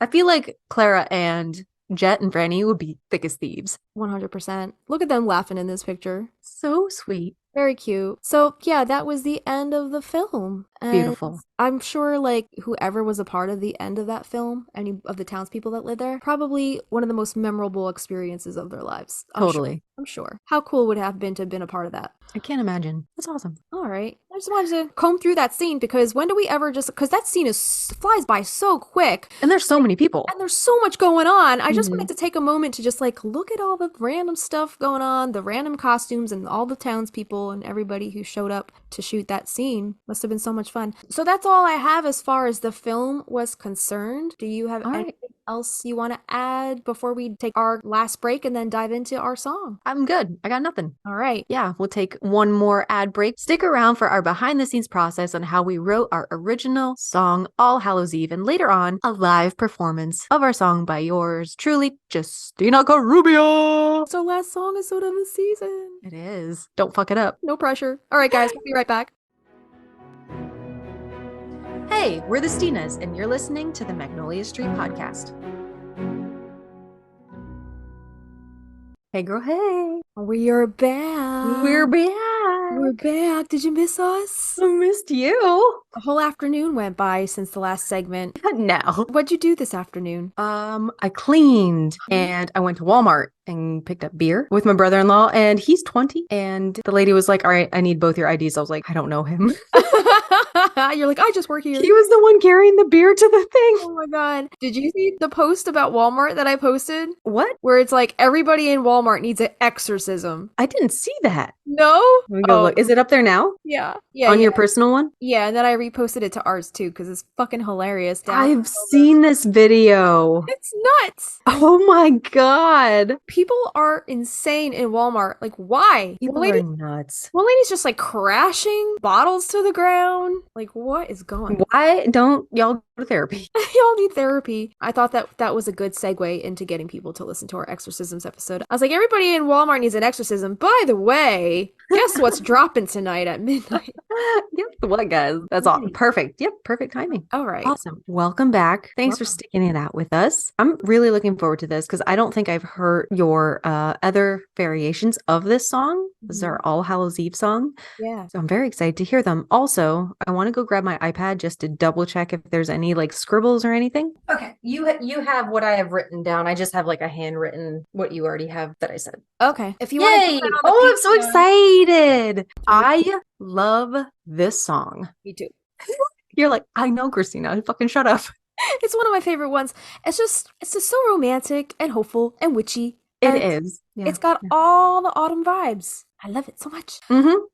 So we ready to dive into this? I'm ready. Take us away. Okay. Country road. All right, country road. Okay. So this song, All Hallows Eve, was probably one of the last songs written in our initial batch of songs because we started this project at the beginning of February 2022. So we wrote like about almost 20 songs by the time we reached the end of March 2022. So by this point, we all already had written like 18, 19 songs or something like that. And I think at this point, and I don't know if you can agree, but I think I was starting to get like writer's fatigue. I didn't notice it in you, but I could totally see how that would happen because you were just cranking these like amazing songs out because it's exciting. Yes. Of course it's exciting, but then you're like, oh, Jesus, I'm tired. Oh my God. Yeah. So like, I don't think I had ever written at that volume, like that many songs in the span of just like 1 or 2 months. Not in my entire career. As a songwriter, like I've never written at that volume in that short amount of time. So I'm just still thankful, so grateful, and so glad that you were like, yes, I want to do this 100%. It must have been nuts for taking this. Were you possessed by the muses? That's what I think. Inspiration? The search for Inspirato. Yeah, dude, I am convinced. So just a reminder that prior to the inception of this project, I had not written jack shit in probably like a good decade. So to feel dried up, so to speak, as a songwriter for that long, and then just have the floodgates open as wide as they did so quickly, like boom, boom, boom, boom, boom, boom. You were just gushing all over the place. Oh my goodness. I mean, like the muses would not shut up. It was like clairaudience in full effect. Wow. If I were to describe it. If I could describe songwriting, that's pretty much how I would describe it. So the muses send you these lyrics or melodies or whatever from the ether, wherever the fuck they come from. I don't even know. They just like materialize in your brain. And then you hear them crowding your brain every morning, noon and night. Get them out. Until you get them down on paper or get them recorded or something of the sort. It's like that first good poop of the morning. Exactly. You just need to get it out of your system. Get it out of your system. And it was like this constant feeling of having to get stuff out, having purging, right? Because I held it in for like a good 10 years. Like Jillian, like coughing and throwing up the ring and the thing, you know, I get it. Yeah, I just had to get it all out of my system. And it was like this for these 2 months while writing all of these songs. So by the time we were approaching somewhere around the 20 song mark, I just feel like my brain was on overload and my channel to the muses, it felt like it was starting to close a little bit, or I was maybe closing it, maybe on a subconscious level. I felt like I had hit a wall as far as melodies were concerned. Also, each and every song that we have written up until this point, they all have like their own feel, their own vibe. So I was trying really hard to come at the song fresh and not repeat anything that I had already written for this project. I really wanted this song to stand out as its own unique little vignette and capture the true essence of the finale scene in the film, which we all know and love as the Halloween scene where they jump off the roof and float down with their umbrellas, and it's so iconic. And like, if anybody remembers a scene in this movie, this is the scene they remember, you know? Totally. Or the Midnight Margarita scene, which we also have a song about. Exactly. But this one, this is the just grand as finale. important. Yeah. This is the grand finale. This is what I pictured in my mind. It's the finale of the film. It also, in my mind, would be the send-off at the end of the album. This would be the closing statement. 100%. And just as much as you need to make a good impression, like the first impression of opening an album, you have to also make a good lasting impression. It's like our bookends. It's our bookend. bookends in our first season, and it's our bookends in our first EP. Exactly. Oh my God. Full circle moment. Full Yeah. circle. Crazy, right? Crazy. Wow. Am I a Did mastermind? we do this on purpose? Shit. Jesus, who are we? Taylor Swift? So yeah, I was trying to just come at this fresh, and I think I just started becoming frustrated with the song before we even began it. And like Janet, damn it. I just wanted to do it justice. Again, it's the most iconic scene in the film, and it's a scene that we all think of and know and love and associated with Halloween and Samhain and all those good feels. And I just had it in my head throughout those entire 2 months of flying through writing all of those other songs that we just flew through like it was like nothing, no skin off our back, right? That if we write any song inspired by this film, this would be the song to write. So I just knew I had a lot of love and attention. Exactly. And I just felt like I had to get it right. So I think where I was getting tripped up is that I was not really thinking of the intention of the film scene itself and the message that need to be conveyed about it. First, I think I just started trying to come up with a feel, a vibe on the guitar. I started trying to come up with some chord progressions and some melodies without really trying to figure out the message. And I think that's where I was missing the mark. So the first inception of this song was via, there might have been one prior to this, but this was the first like one that I could find. Cause I mean, okay, just pause. Okay. The amount of archival shit you have. Yeah. Incredible. You don't save your Marco messages? I fucking delete that shit. Oh my goodness, Christina. I know. I'm so glad you kept it. You gotta save stuff for this stuff. You gotta save it for this kind of stuff. I honestly did not think we would be where we are right now. Okay, fair enough. 2 years ago? Right. And to be able to share the backstory with listeners is incredible. So thank you for being who you are. A pack rat? And thank you for saving all this stuff. Fucking bag lady that never got rid of shit. My favorite Sagittarius. Don't tell Tom. Yeah. So I have all the Marco messages. I tried going back through a decent amount of them as like, you know, I tried to find the important stuff because a lot of our Marcos is just like mostly bullshit. But, you know, we have little nuggets tucked in to like 20 long minute messages. So yeah, God, your patience level. What the hell? Who are you? I'm a detective. Don't you forget it. Gary Officer Gaylor Hallett. I'm Gripper Hurler. Don't you forget her. So I think the first inception, I'm going to say this was March 18th. Okay. March 8th, 1998. March 18th, 2022. Okay. So the first inception of this song, I think, was from a Marco Polo message that I had sent to you. And you probably don't remember these conversations of the initial direction of the song, but the initial inception of the song was very different than where the song ultimately landed. And I don't know if you remember this. So I'm going to play you the first Marco Polo message in which I presented to you the ideas I was throwing around for this song. And then right after that, I'm going to play your response to my initial idea. Okay. All right. I hope you can hear this. I'm so sorry if I was a bitch. I'm so sorry. No, you weren't a bitch about it. This is like, we just started working together at this point, so you were still nice to me. My love has grown and also my rage. Despite all her age, she's still just a rat in a cage. The people I love most, you're always the worst person to. So thank you for being my person. This is really fun. So you have the Marco. This is our Marco from March 18th, 2022. Yes. Okay. Yeah. So we had only been working together about 1 month at this point. We didn't really know much about each other. So you were very nice. I will say that. You tiptoed around saying, that sounds like shit. Go back to the drawing board. But I also took your advice and I think you were absolutely right. You were on the money with your feedback. So I'm just going to play my bullshit idea first and then we'll go from there. Okay. Yeah. I started fiddling around with some chords too. I was thinking about the All Hallows Eve song. What do you think of like a waltz? Like a cool like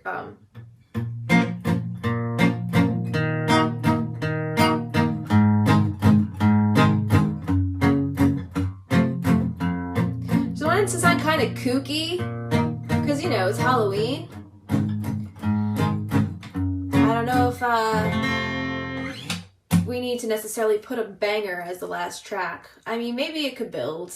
I don't know.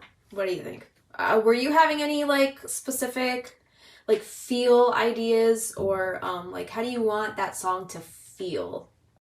Oh my God. So that was me presenting my idea to you, and then I will play you your response to that idea. Oh God. Oh God. You know I love me a waltz. I love a waltz. Whenever I think of like All Hallows Eve, I think of that Lorena McKennitt song. So I'm gonna have to listen to that again. Yeah, I was thinking it like, do you want it to reflect like their kookiness, or do you want it to reflect like the upliftingness of the end of that movie? Because I think it can be whimsical and you can use a waltz, but I think there has to be different chords than possibly what you're using. Those sound kind of like menacing, not menacing, but more like Sanderson sisters. I'll have to think about it. Let me go listen to that song and get back to you. I think my guest is showing up. So what did you think about your feedback, looking back at that?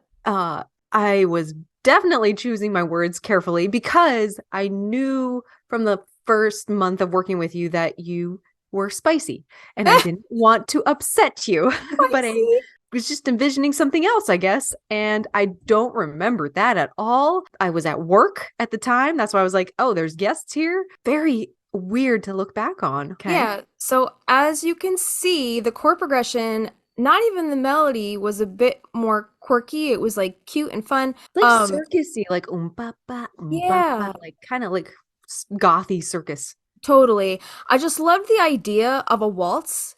Yes. But I definitely felt like I was missing the mark. So at the end of I think it was the end of my message when I asked you how you wanted the song to feel. Your response just validated it for me. Cool. I think after that we were on the right track. So then I responded back to you about your response. So I'll play my response now.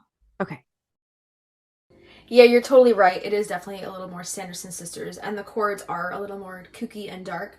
But yeah, the ending is very uplifting, so maybe we should reflect that. So I'll go back to the drawing board and figure out some chords that kind of have that Mas Veritas kind of feel. And going back to what you were saying yesterday, that little motif, that maybe not that exact thing, but something like it. So we're gonna have to definitely play her. I think this is gonna probably be the trickiest one, aside from Jimmy. We thought that one was tough, but I think this one's actually gonna probably be the hardest because you want to end the album on like a really memorable note. So we have to. This has got to be our best work yet. No pressure. No pressure. I remember you saying that, like the having that na na na na na, a variation of that. I remember you saying that. So again, I think you were totally right. That initial chord and rhythm idea, while cute and quirky, completely missed the mark. And it was definitely way more menacing, like that of the Sanderson sisters, which is not practical magic at all. So I definitely wanted to stay away from that. While it did read witchy, it didn't read rom-com film finale to me. So I definitely think you were right. And I think I knew that. And then you asked me that very pertinent question, which validated for me that I needed to switch gears with the chord progressions and the rhythm idea. You asked, do you want it to reflect their kookiness? Which there's not really kookiness in practical magic. I mean, like, they're practical, normal, everyday women throughout the entire movie, and it's just that last scene. It feels whimsical, but not necessarily kooky. You know, like a Disney witch movie. So you asked me that, do you want it to reflect their kookiness, or do you want it to reflect the upliftingness of the end of the movie? And I think that question alone was thought-provoking to me in a sense that now I was faced with the choice. The uplifting whimsical quality of the end of the film, I think that was definitely the door that I wanted to open. So I was like, yes, that's it. The uplifting sound. That's what we need to go for. So I'm really glad that we were on the same page with the song. So it was back to the drawing board. And I think my goal from here on out was to keep the waltz feel, but have it less quirky and more romantic and uplifting to match the feel of the end of the film as per your suggestion. So I really took that to heart and like really took that into consideration because you're absolutely right. Like it needed to reflect that uplifting quality of the end of the film. Let's talk a little bit about changing gears with the chords and the rhythm and how I kind of did that. So in between all of the Marco messages, We were also texting about stuff too. So some of the, I guess, timestamps and like what exactly we talked about, it gets lost in history, like chat history, right? But in the last Marco message that you heard, we talked about the idea of somehow emulating the Amas Veritas motif without ripping it off or having it be too similar. We just wanted the same, we knew we wanted the same feel of it, right? Not necessarily that melody or even the chord progression or anything of the sort, but we wanted it to have that same hopeful feel. Dude, you're blowing me away right now. So that was another challenge that was coming into play. Not only did we want it to emulate the uplifting quality of the end of the film, we also wanted to bring in some of those elements from the score that make you feel those feelings without ripping it off. That was important, that we did not rip it off. So at this point, we have a general direction of the style and the overall feel of the song agreed upon. So I went back to the drawing board as far as the chords and the rhythm were concerned. I decided this time to start on a C chord because I just think it's just a very romantic sounding chord and also very hopeful sounding. Some famous powerful songs that start in the key of C are Let It Be by the Beatles, Dreams from Fleetwood Mac, Hallelujah by Leonard Cohen, Don't Look Back in Anger by Oasis. I don't remember if Crystal was started on a C chord. I'll have to look into that. Look that up. Okay. But I just think starting it on a C just sounds very, very pretty. And as for the rhythm, I decided to keep the idea of a waltz, but instead of a quirky waltz with the staccato strumming like that instead of that I was doing with that Sanderson sister-esque idea, I changed it to a more free-flowing strum, which when paired with the C chord, it sounds way more uplifting, romantic, with a touch of whimsy. And this also emulated that Amas Veritas feel that we were going for a bit more. I have a question. So as a musical person, is Amas Veritas in threes? Yeah, it's in threes. Yeah, I just definitely wanted to go. I was like, it needs to be a waltz. It needs to be a waltz. Not sure what kind of waltz it needed to be, but once we, got on the same page, we knew how we wanted it to feel. Then that's kind of when it clicked for me. I was like, okay, it needs to be this free flowing, kind of like romantic kind of. They're just so romantic. Yeah. And you might have put this in here, so I apologize. But the song This Kiss. I don't reference This Kiss, but I reference another song from the 90s that I thought you were going to say. Oh, yeah. Later on down the line. Let's talk about the lyrics. So once we had that feel, now it was time to start kind of like jogging some lyrical ideas, right? Yes. So at this point, I think you started throwing some lyrical brain dumpage into our Evernote as I was experimenting with this kind of new vibe on the guitar. So do you want to read us your little brain dump? Oh, sure. Yeah. I don't think I had like a melody or anything. Right. But I wrote, there is a crispness in the air and the golden veil I long for every year. And by season's end, we climb, our broom sweep past every stair. We climb to the peaks of Magnolia Street. We sing and send a kiss to our mother moon. On Hallow's Eve, you should come and see just what an Owens woman can do. This night brings promise, this night brings courage. You can be anything at all on All Hallows Eve. You can be someone daring, you can be someone who believes in magic that's all around. Beautiful. I loved all of that. Thanks. So now we had some ideas flowing lyrically because Christina did a nice little brain dump. So once you brain dumped, I kind of sat with your words and the new guitar rhythm with the chords that I was, kind of messing around with at that point. And I recorded a first draft of All Hallows Eve. And as you'll notice in the draft that I'm about to play you, some of the words that I'm singing in this draft, I'm using some of your words, but they're in a different order than how your ideas were laid out in the brain dump that we just read. And that's because I don't necessarily consider the brain dump as lyrics yet. Right. Just yet, anyway. They're a vibe. There's such a vibe. Yeah, that's basically what it is. So the brain dump is just a stream of consciousness, no real structure, not written to fit into song as it comes out of the brain onto the paper or document, Evernote document in this case. I like to consider the brain dump more of a lyrical vision board. This is where I just want to paint the picture of the song and the imagery that I want people to see in their minds when they listen to the song. This is where we throw out any words, phrases, descriptors, try to paint that vivid picture of the scene using words alone. Nothing in a brain dump is ever in any particular order during that dump stage. That is a superpower. That's a kind of not moxibustion. What's it called? Where you see the colors. Oh, synesthesia. That is your version of synesthesia is being able to take that vibe, that brain dump, and see these like overlapping, interwoven ideas as images, as feelings. Yeah. And that's beautiful. Yeah. So it's not until I'm trying to fit the words with the chorus and the melody that it's then that I take the bits and pieces from the brain dump and rearrange words and phrases kind of like a puzzle and start giving it that song structure, like verse, chorus, bridge, whatever. So this is where I start to craft the story and give the song some kind of arc. So going back to what I was saying before about painting a vivid picture with the words, I really loved all of the lyrical imagery that you painted in your brain dump. So I began rearranging it to set the scene of this first verse. It just encapsulates that like feeling, that chill in the autumn air. I'm getting chills just thinking about it. That chill in the autumn air, the coziness of glowing jack-o'-lanterns lining that walkway up to that marvelous house, the raised energy of the thinning of the veil, the excitement in the air as the town is about to gather to see the spectacle that the Owens women apparently tend to do every single year, right? Oh, I have goosebumps. Yeah. It's just so exciting. It is exciting. So this draft, the first draft of this song, this is basically just me testing out the first verse after rearranging some of your ideas to fit in the song format. And this draft came just a few days after that initial quirky rhythm style and then completely switching gears to the new, like kind of like more romantic strum pattern. Beautiful. And this one is from March 21st, 2022. So Oh I'll my play God. you that. Yeah, I'll play you that right now. All Hallows Eve idea, Cable 4 in C.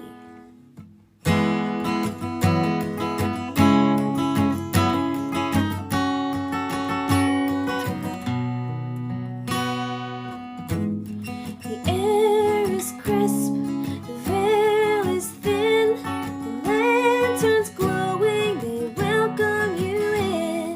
The brooms have swept past every stair, the crowds have gathered to watch as we climb, climb, climb to the peak of that roof on Magnolia Street. And we step, step to the edge, we're ready to jump to where curses defeat. 'Cause it's all Hallows Eve.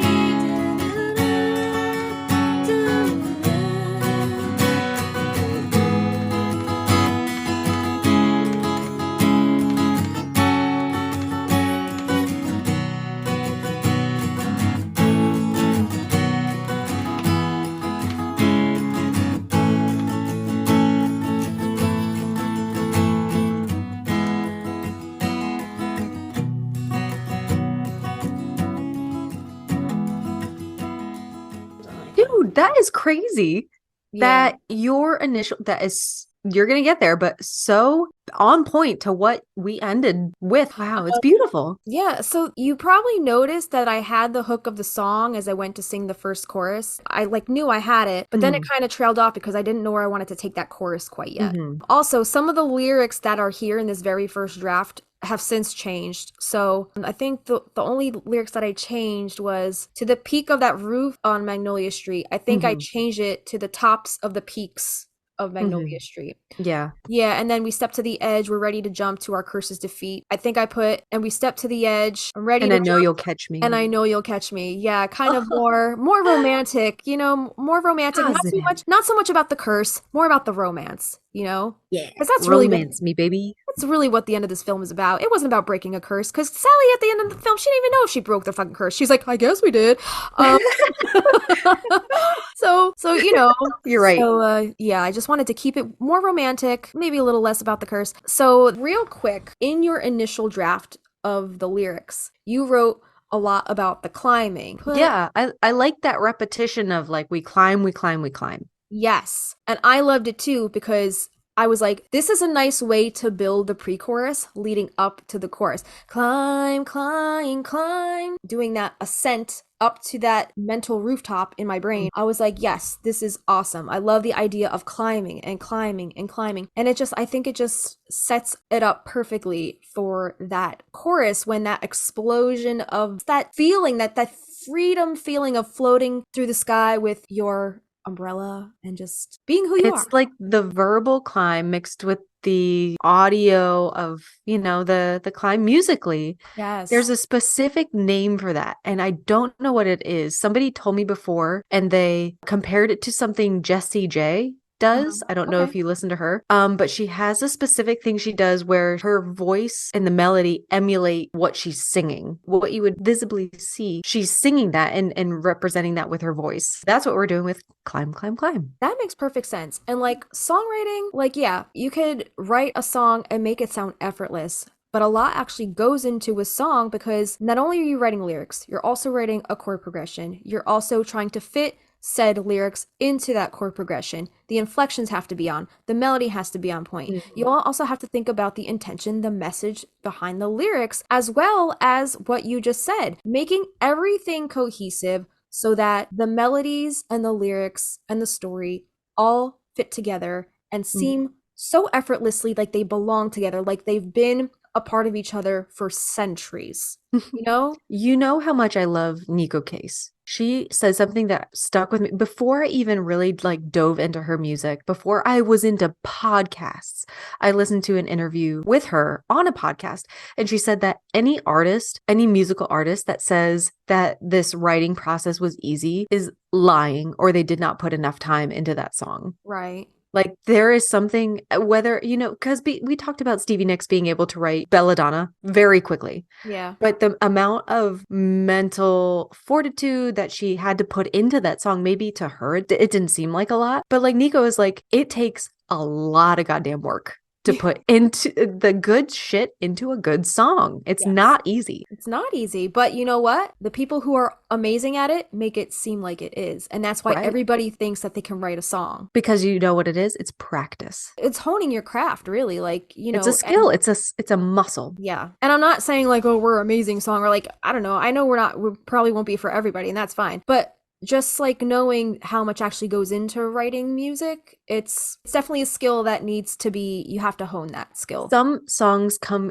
easier than others, but 100%. It's not an effortless talent. It's a skill that you've learned. And if you can write a really kicking ass bop in 10 seconds and it's awesome and you're like, yeah, that was so easy to write, can you do it again and again and again? Like, can you keep... I mean, but Taylor Swift is doing it, but I feel like she's got a team. I mean, yeah, it helps that she has a team of Grammy-winning producers in her arsenal, and everybody has that at their disposal. Must be fucking nice. But, right? But I mean, she did pay her dues. She did pay her dues to work up to that point, to get to those people, Yes. So I'm going to give her credit where credit is due. But it's just like songwriting is just, it does take time to hone that craft and hone your skills and keep sharpening how you write your songs and doing this. Like, picking apart your songs and analyzing them and looking at them from a retrospective point of view. Like, why did I write this like this? Yeah. What made me want to go that route? Just so I can get into the psychology of my own mind. Like, no, it wasn't just an accident. Like, this is why I did it. And now I know exactly why I wrote it this way. To be able to answer those questions, Yeah, totally. So I just wanted to make a note of that because I thought that climb, climb, climb lyric or that motif that you had going on in your brain dump, I thought it was brilliant. I was like, ooh, that's good stuff. I got to include that. That's good. So don't ever discount a brain dump. Sometimes there's some good stuff in there. You just got to sift through the nuggets to get to the golds, right? Yeah, it's going to leave it at that. I'll give you all my nuggets.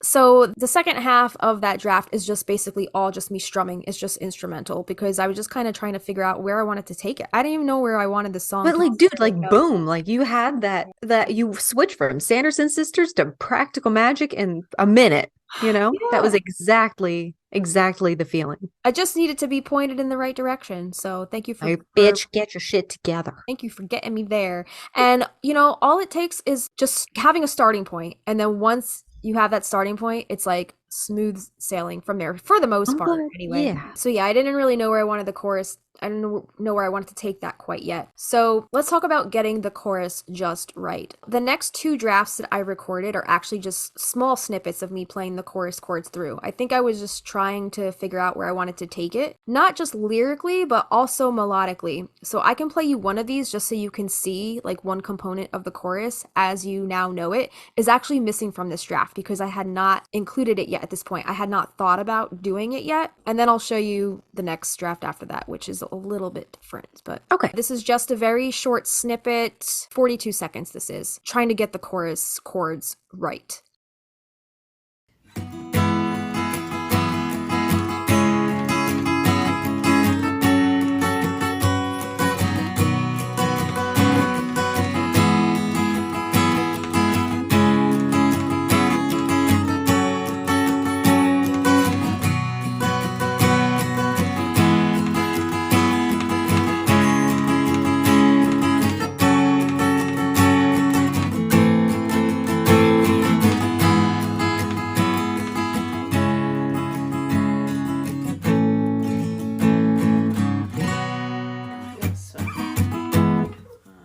All right, so then the next draft that I have, this one's a 38-second clip where I'm just playing through the chorus chords, but in this draft, it's kind of the same as the last one, but you'll hear the second half of the chorus as you now know it begin to take shape because this clip includes the key component of this chorus that was missing from the last draft. I'll play it for you and see if you can guess what that is. Oh, God. Okay. All right, put your listening ears on. I'm ready.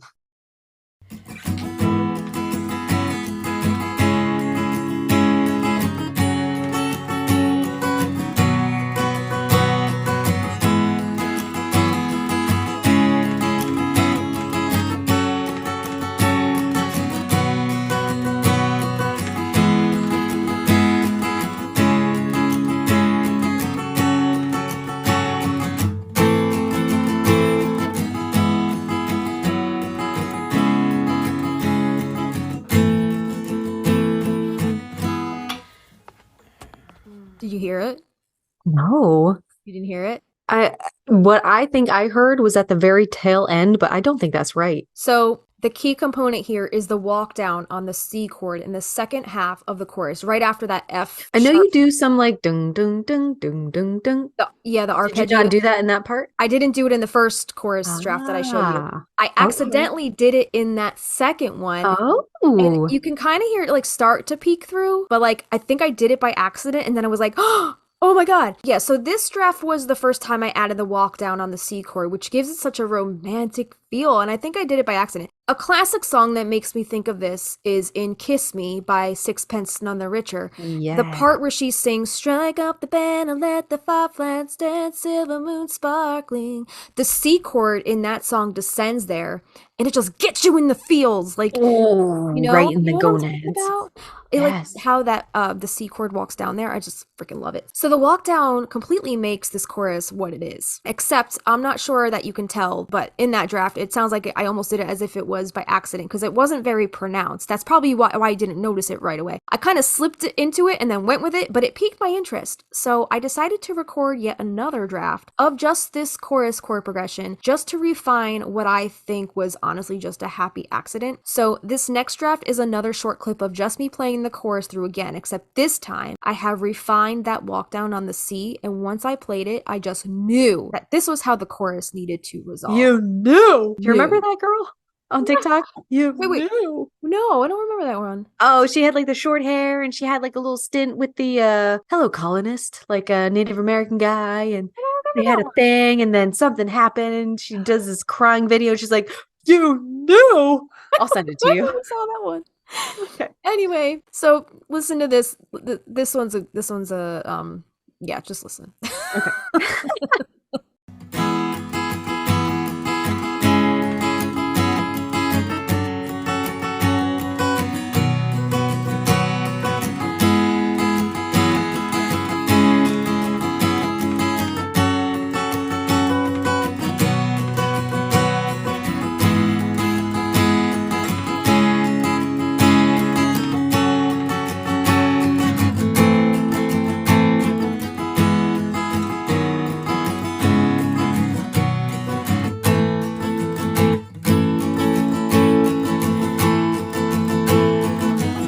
Okay, that's it.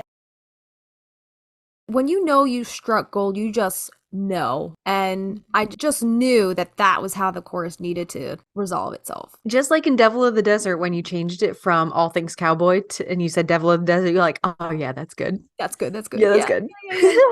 I just want to pat myself on the back. So I did one more draft of just me playing through the chorus chords, but nothing else had really changed. I think I just wanted to just make sure that that was like, you know, what I was going to roll with. So I'll just skip the next draft. So let's just move on to writing the lyrics for the chorus, because now I have the chords. Now the next draft is adding the addition of some of the lyrics. So with the name of the song, All Hallows Eve in mind, I wanted to use that phrase as the actual hook, right? The thing that just like gets to you in the feels. That's what you're going to walk away from the song singing, the part that just like repeats in your mind. So I wanted to use that phrase as the hook. So the chorus lyrics ended up being, because it's all Hallows Eve, our hats pointed and we're ready to leap. Because it's all Hallows Eve, I'll show you a trick if you give me a treat. You thought I lied to you when I told you that we jump off our roof. What a sight to see. And then in this draft, things get a little fuzzy here, but I end it with All Hallows Eve. So I'll play you this draft so you can kind of hear the chorus start to take shape, but it's not really quite 100% yet. Okay. But it's getting there, so. 'Cause it's all Hallows Eve, our heads pointed, we're ready to leap. 'Cause it's all Hallows Eve, I'll show you a trick if you give me a treat. You thought I lied to you. Oh, wait. You thought I lied to you when I told you that we jump off a roof. What a sight to see. 'Cause it's all Hallows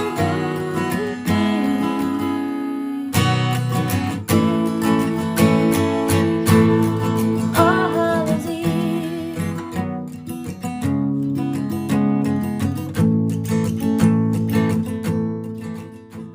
Knowing what I know now and how it turned out, what you put in there fits like a glove. Right? Oh my God. As you can see in that draft, I had the whole chorus except for that walk down on the sea. The guitar part, or the chord progression rather, that I just thought was so gorgeous and romantic. I was like, this line. I knew whatever went over that walk down had to be a hook, line, and sinker. Oh But my God. You nailed it. I'll get to that in a bit. Oh. Before we get to that, this next draft is the last draft of March 21st. Is that the spring equinox? Yeah. Isn't that Franny's birthday? Happy birthday, Franny. Didn't somebody also die in that book on March 21st? Or am I thinking of something else? Jetty died. Jet died on March 21st. It's also Franny's birthday. It's also the day that wasn't Faith born on March 21st. She was born on the 20th. The 20th, that's right. Yeah. Maria wanted her to be born on Before it because the 21st is considered the unluckiest day of the year, right? We are way too interwoven with this family. We're talking I don't about even like know they're- my in-laws' birthdays, damn I it. know. We're talking about them like they're our fucking ancestors. So this was the last draft of March 21st because the previous few drafts, this is all from the same date, I think, at this point. Okay. So this next draft and the last draft of this day, this covers verse 2 plus fleshing out the chorus lyrics. This draft is a little more fleshed out lyrically, and it also includes the second verse, which all of their lyrics are at their final resting place at this point. However, you can tell that I'm not 100% confident in the melody just yet. My voice was still just finding its way with the certain inflections.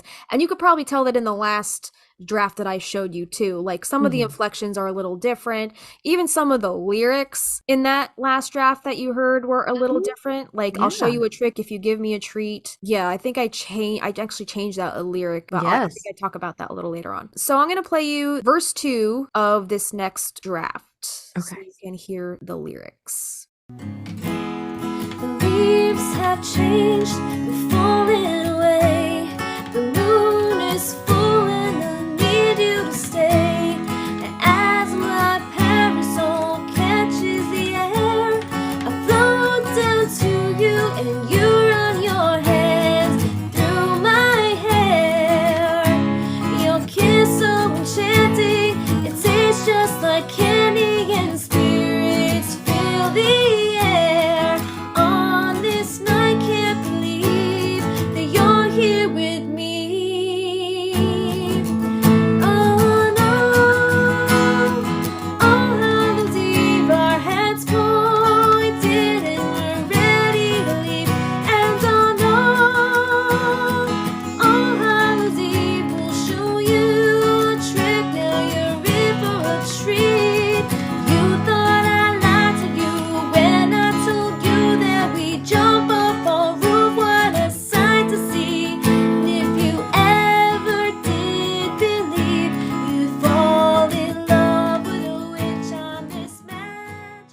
That was the first draft that I recorded with the second verse. And also, if you notice in that draft, the chorus is actually complete at this point. I finished writing the lyrics there. So I have the chorus in its entirety at this point, except I changed some of the chorus lyrics from what you heard in the previous draft. Instead of I'll show you a trick if you give me a treat, I changed it to I'll show you a trick, now you're in for a treat. Because it led better into the next line, which is, you thought I lied to you when I told you that we jump off our roof, what a sight to see. It is so evocative of our Magnolia Street song, where it's like a dare. It's like a mystery almost. Yes. Like, I'll show you a trick. Oh, now you're in for it. Watch this. Yeah, Totally. and it's also Sally kind of toying with Gary. Mhm. Again, like what a lot of people don't realize is that the finale of the movie is just the payoff to the offhanded comment Sally makes to Gary when he's questioning her earlier in the film about her involvement with witchcraft. The entire conversation with him seems so far-fetched to be real, and the entire time she's telling him the complete truth, and he thinks she's just yanking his chain. She tells him flat out, you should come around here on Halloween. You'd really see something. We jump off the roof and fly. But she can't lie to him. I know, That's but what we forget in that scene is like, we Yes. think she's being coy and whatever, but like, she really can't lie to him. can't lie to him. And she doesn't. She speaks 100% the truth. Not in this house. He has no idea. Like, he doesn't know how to read her, like, at this point, you know? Mm-mm. That line, you thought I lied to you when I told you that we jump off our roof, what a sight to see, is just Sally addressing that she knows Gary thought she was lying, but she wants to show him who she really is now, more than ever, on the most magical night of the year on Magnolia Street. In this draft, I also sing the lyrics for that walk down on the C chord, and the lyrics for this section are, and if you ever did believe you'd fall in love with a witch on this magical All Hallows Eve. So that was a little nod to the title of the Stevie Nicks track that closes out the film. I also wanted to pay homage to Stevie's involvement with the film, so I wanted to give her a little Easter egg in there. So- Amazing. Yeah, you can never unhear it. When you hear it, like now you know what fits in there. Rewind a little bit and listen to those earlier drafts when Justina's like figuring it out, and the melody, that just that portion is like, you can't not put that in there. Stevie's there representing her Stephanie. involvement with the film. I just want to put it out into the universe that even if we end up recording this song on our debut EP, I plan to re-record this song again one day as a collab just so Stevie can sing on it. Oh my God. Wouldn't that just be a dream to have her sing on this song? I would die. Every songwriter has a dream collab, and I think that this is the one for me, and Stevie on this song specifically would just add a whole other layer of magic to this track. Would she not? I would evaporate. I would die. I would die. I would die. God damn. Yeah. So this next draft, I'm not going to play it in its entirety because it's about 3 minutes long. Let me see. Is this the right one? Yeah, it's kind of long. So just spare you from sitting through the entirety of a whole other song. I'll just play you the chorus, which you can hear me stop after the second chorus and declare that I was like, all right, I need a bridge. Which on this magical, oh, on this magical All Hallows Eve. All Hallows Eve.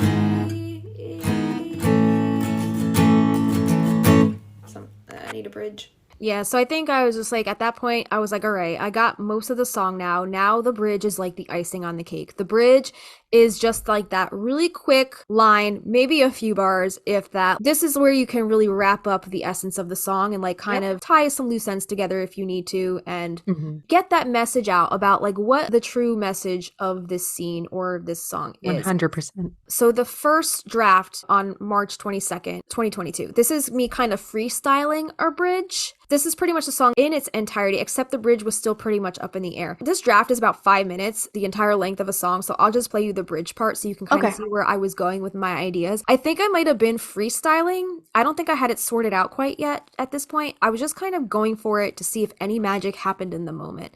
Okay. And that's the beauty of just like freestyling while you're writing, just hitting record. And sometimes happy accidents happen and you're like, holy fuck, if I wasn't recording that, I don't know if I would remember it. So here is the first draft of me kind of like freestyling any sort of bridge.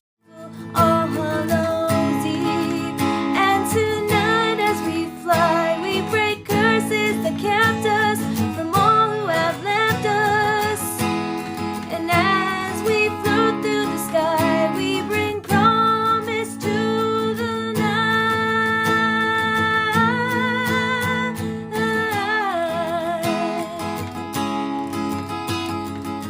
So I really liked where this bridge was going, but it definitely needed to be refined. I mean, from this original inception to what you have, it's such a subtle, like little polish that only you and I can probably discern. Yeah. But it's from this original thing, it would have been fine either way. But what you did to it was even better. So the second draft on the same day, March 22nd, 2022. Now I was just like experimenting with it. So real quick, so just to touch on the lyrics that I had there, and I don't remember if I wrote the lyrics down first or if I just freestyled those lyrics in that moment, but the lyrics there are, and tonight as we fly, we break curses that kept us from all who have left us. And as we float through the sky, we bring promise to the night. So a nice little finishing touch. Like, did they break the curse? They probably don't even know, but they would like to believe that they did because they have gone through so much anguish, losing so many people that they loved over this curse. It's closure. Like, Right, even for the aunts who loved their poor Ethan, and Jetty who lost Levi. Yeah. And their brother, Vincent, who we don't know in the movie, but Right. you know, they yeah. just- It's some kind of consolation of peace. yes. As we float through the sky, we bring promise to the night. Now the townspeople are accepting of us after being ostracized for so many years. I just wanted it to just be so uplifting and leave on that positive, good note. Like, they're in a happy place now. They're in a good place. Do you know how much more business they probably got after this, like, reconciliation with the town? They were probably popping off with the biz.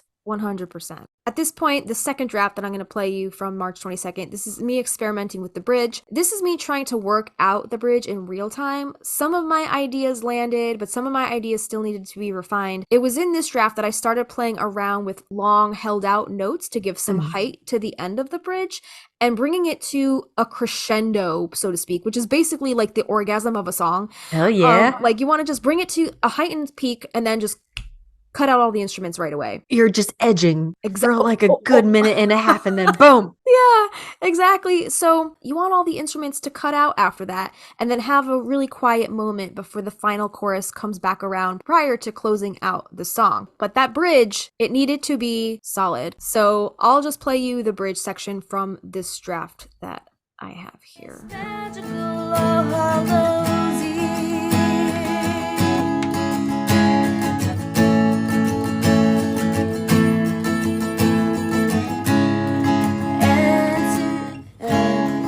And tonight we fly, we break curses that kept us from all who have left us. And as we float through the sky, we bring promise to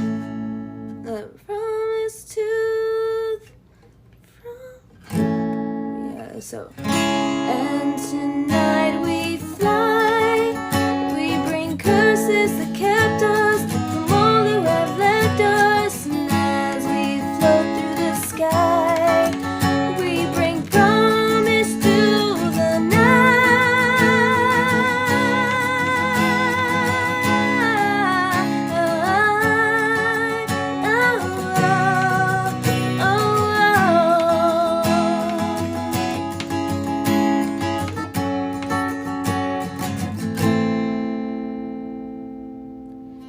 Cause it's all Hallows Eve, our heads pointed and we're ready to leave. And on all Hallows Eve, I'll show you a trick, now you're in for a treat. You thought I lied to you when I told you that we jump off our roof, what a sight to see.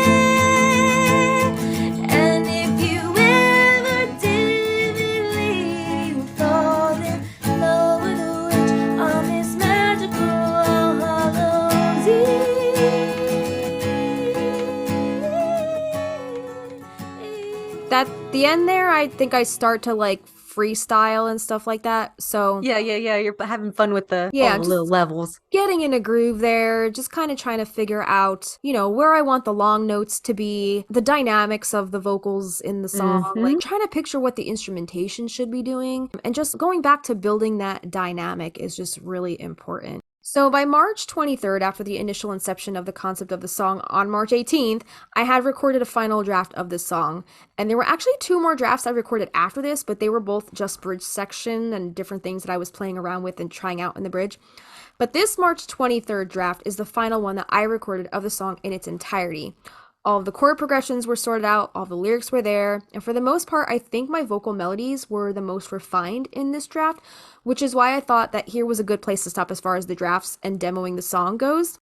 So the next time that I plan on recording the song again is probably when I need to click track it for pre-production purposes whenever we're ready to record this one in a studio. So Yeah. I'm not going to play this draft for you because I figured I would just play the song for you guys now live in its entirety. Yes. Yeah, so before I do that, in closing, all in all, I have about like 14 drafts for this song alone. I tried to just show you guys the sections that matter and not make you sit through like the redundant stuff and like, every single draft. And some of these songs I played like 5 minutes through the entire length of the song, just like trying to figure stuff out. So I just wanted to show you guys the parts that, it's obvious that I was like working some stuff out and trying to really drill things until I was really happy with what I was producing here. So You record it all, just like you said, like sometimes you hit those little tiny nuggets of like really cool stuff. It's almost like when you dream song lyrics or music in a dream. Yes. It's like you wake up, it's gone. They're fleeting. Or like reading our script for our video promotion. Take one look at it and look away, and then it's whoop out the brain, out the brain. Exactly. And so there I was. Oh, and there I was.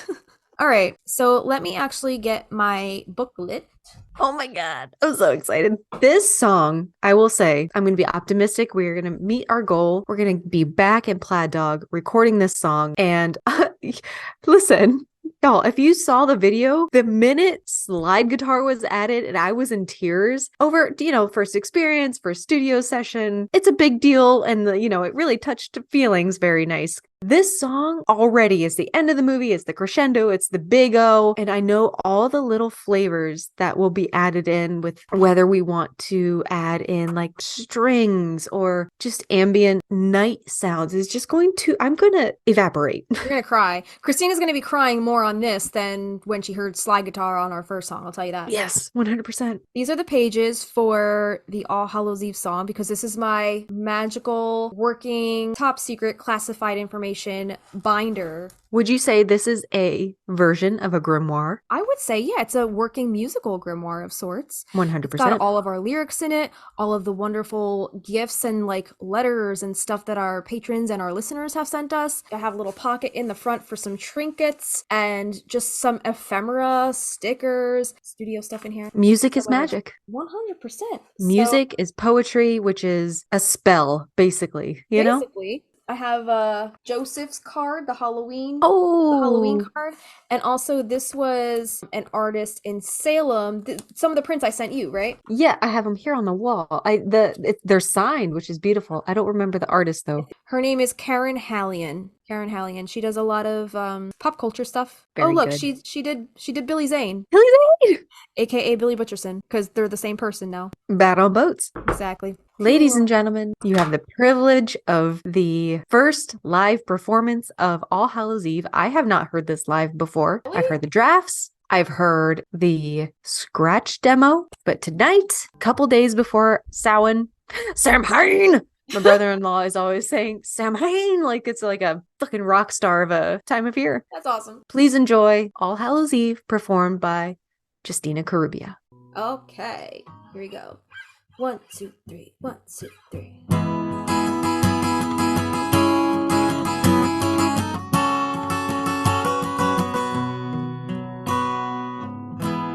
The air is crisp, the veil is thin, the lanterns glowing, they welcome you in.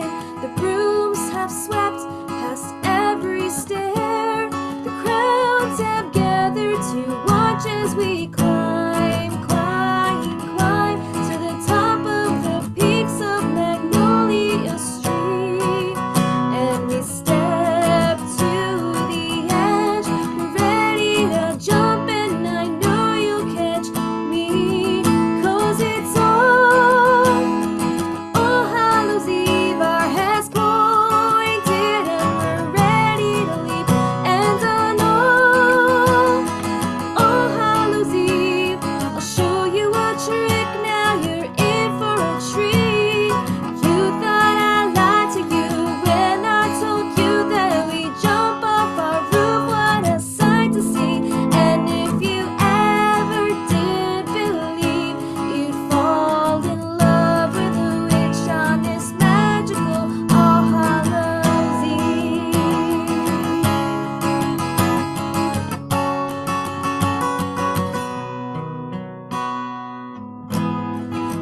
It tastes just like candy and the spirits fill the air.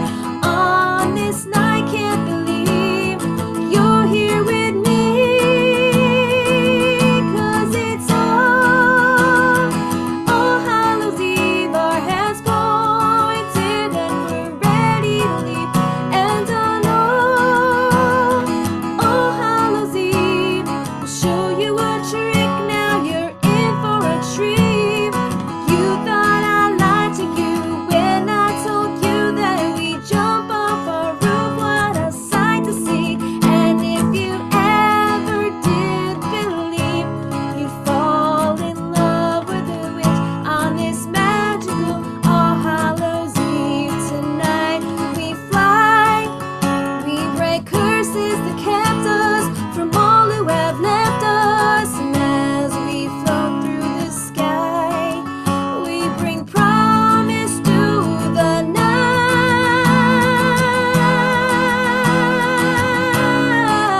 Oh, oh, oh, oh, oh.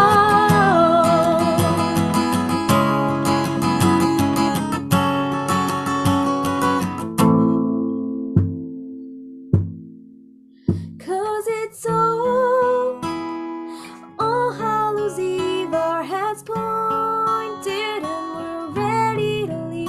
And I know All Hallows Eve will show you a trick. Now you're in for a treat. You thought I lied to you when I told you that we jump off our roof. What a sight to see.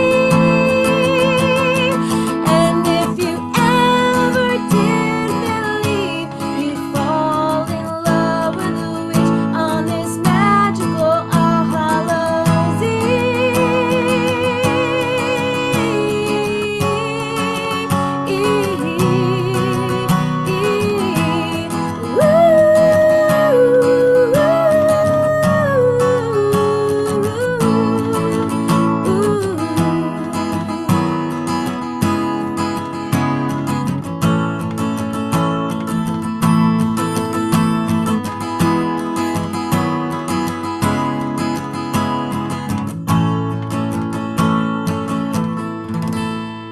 on All Hallows. Christina, don't cry.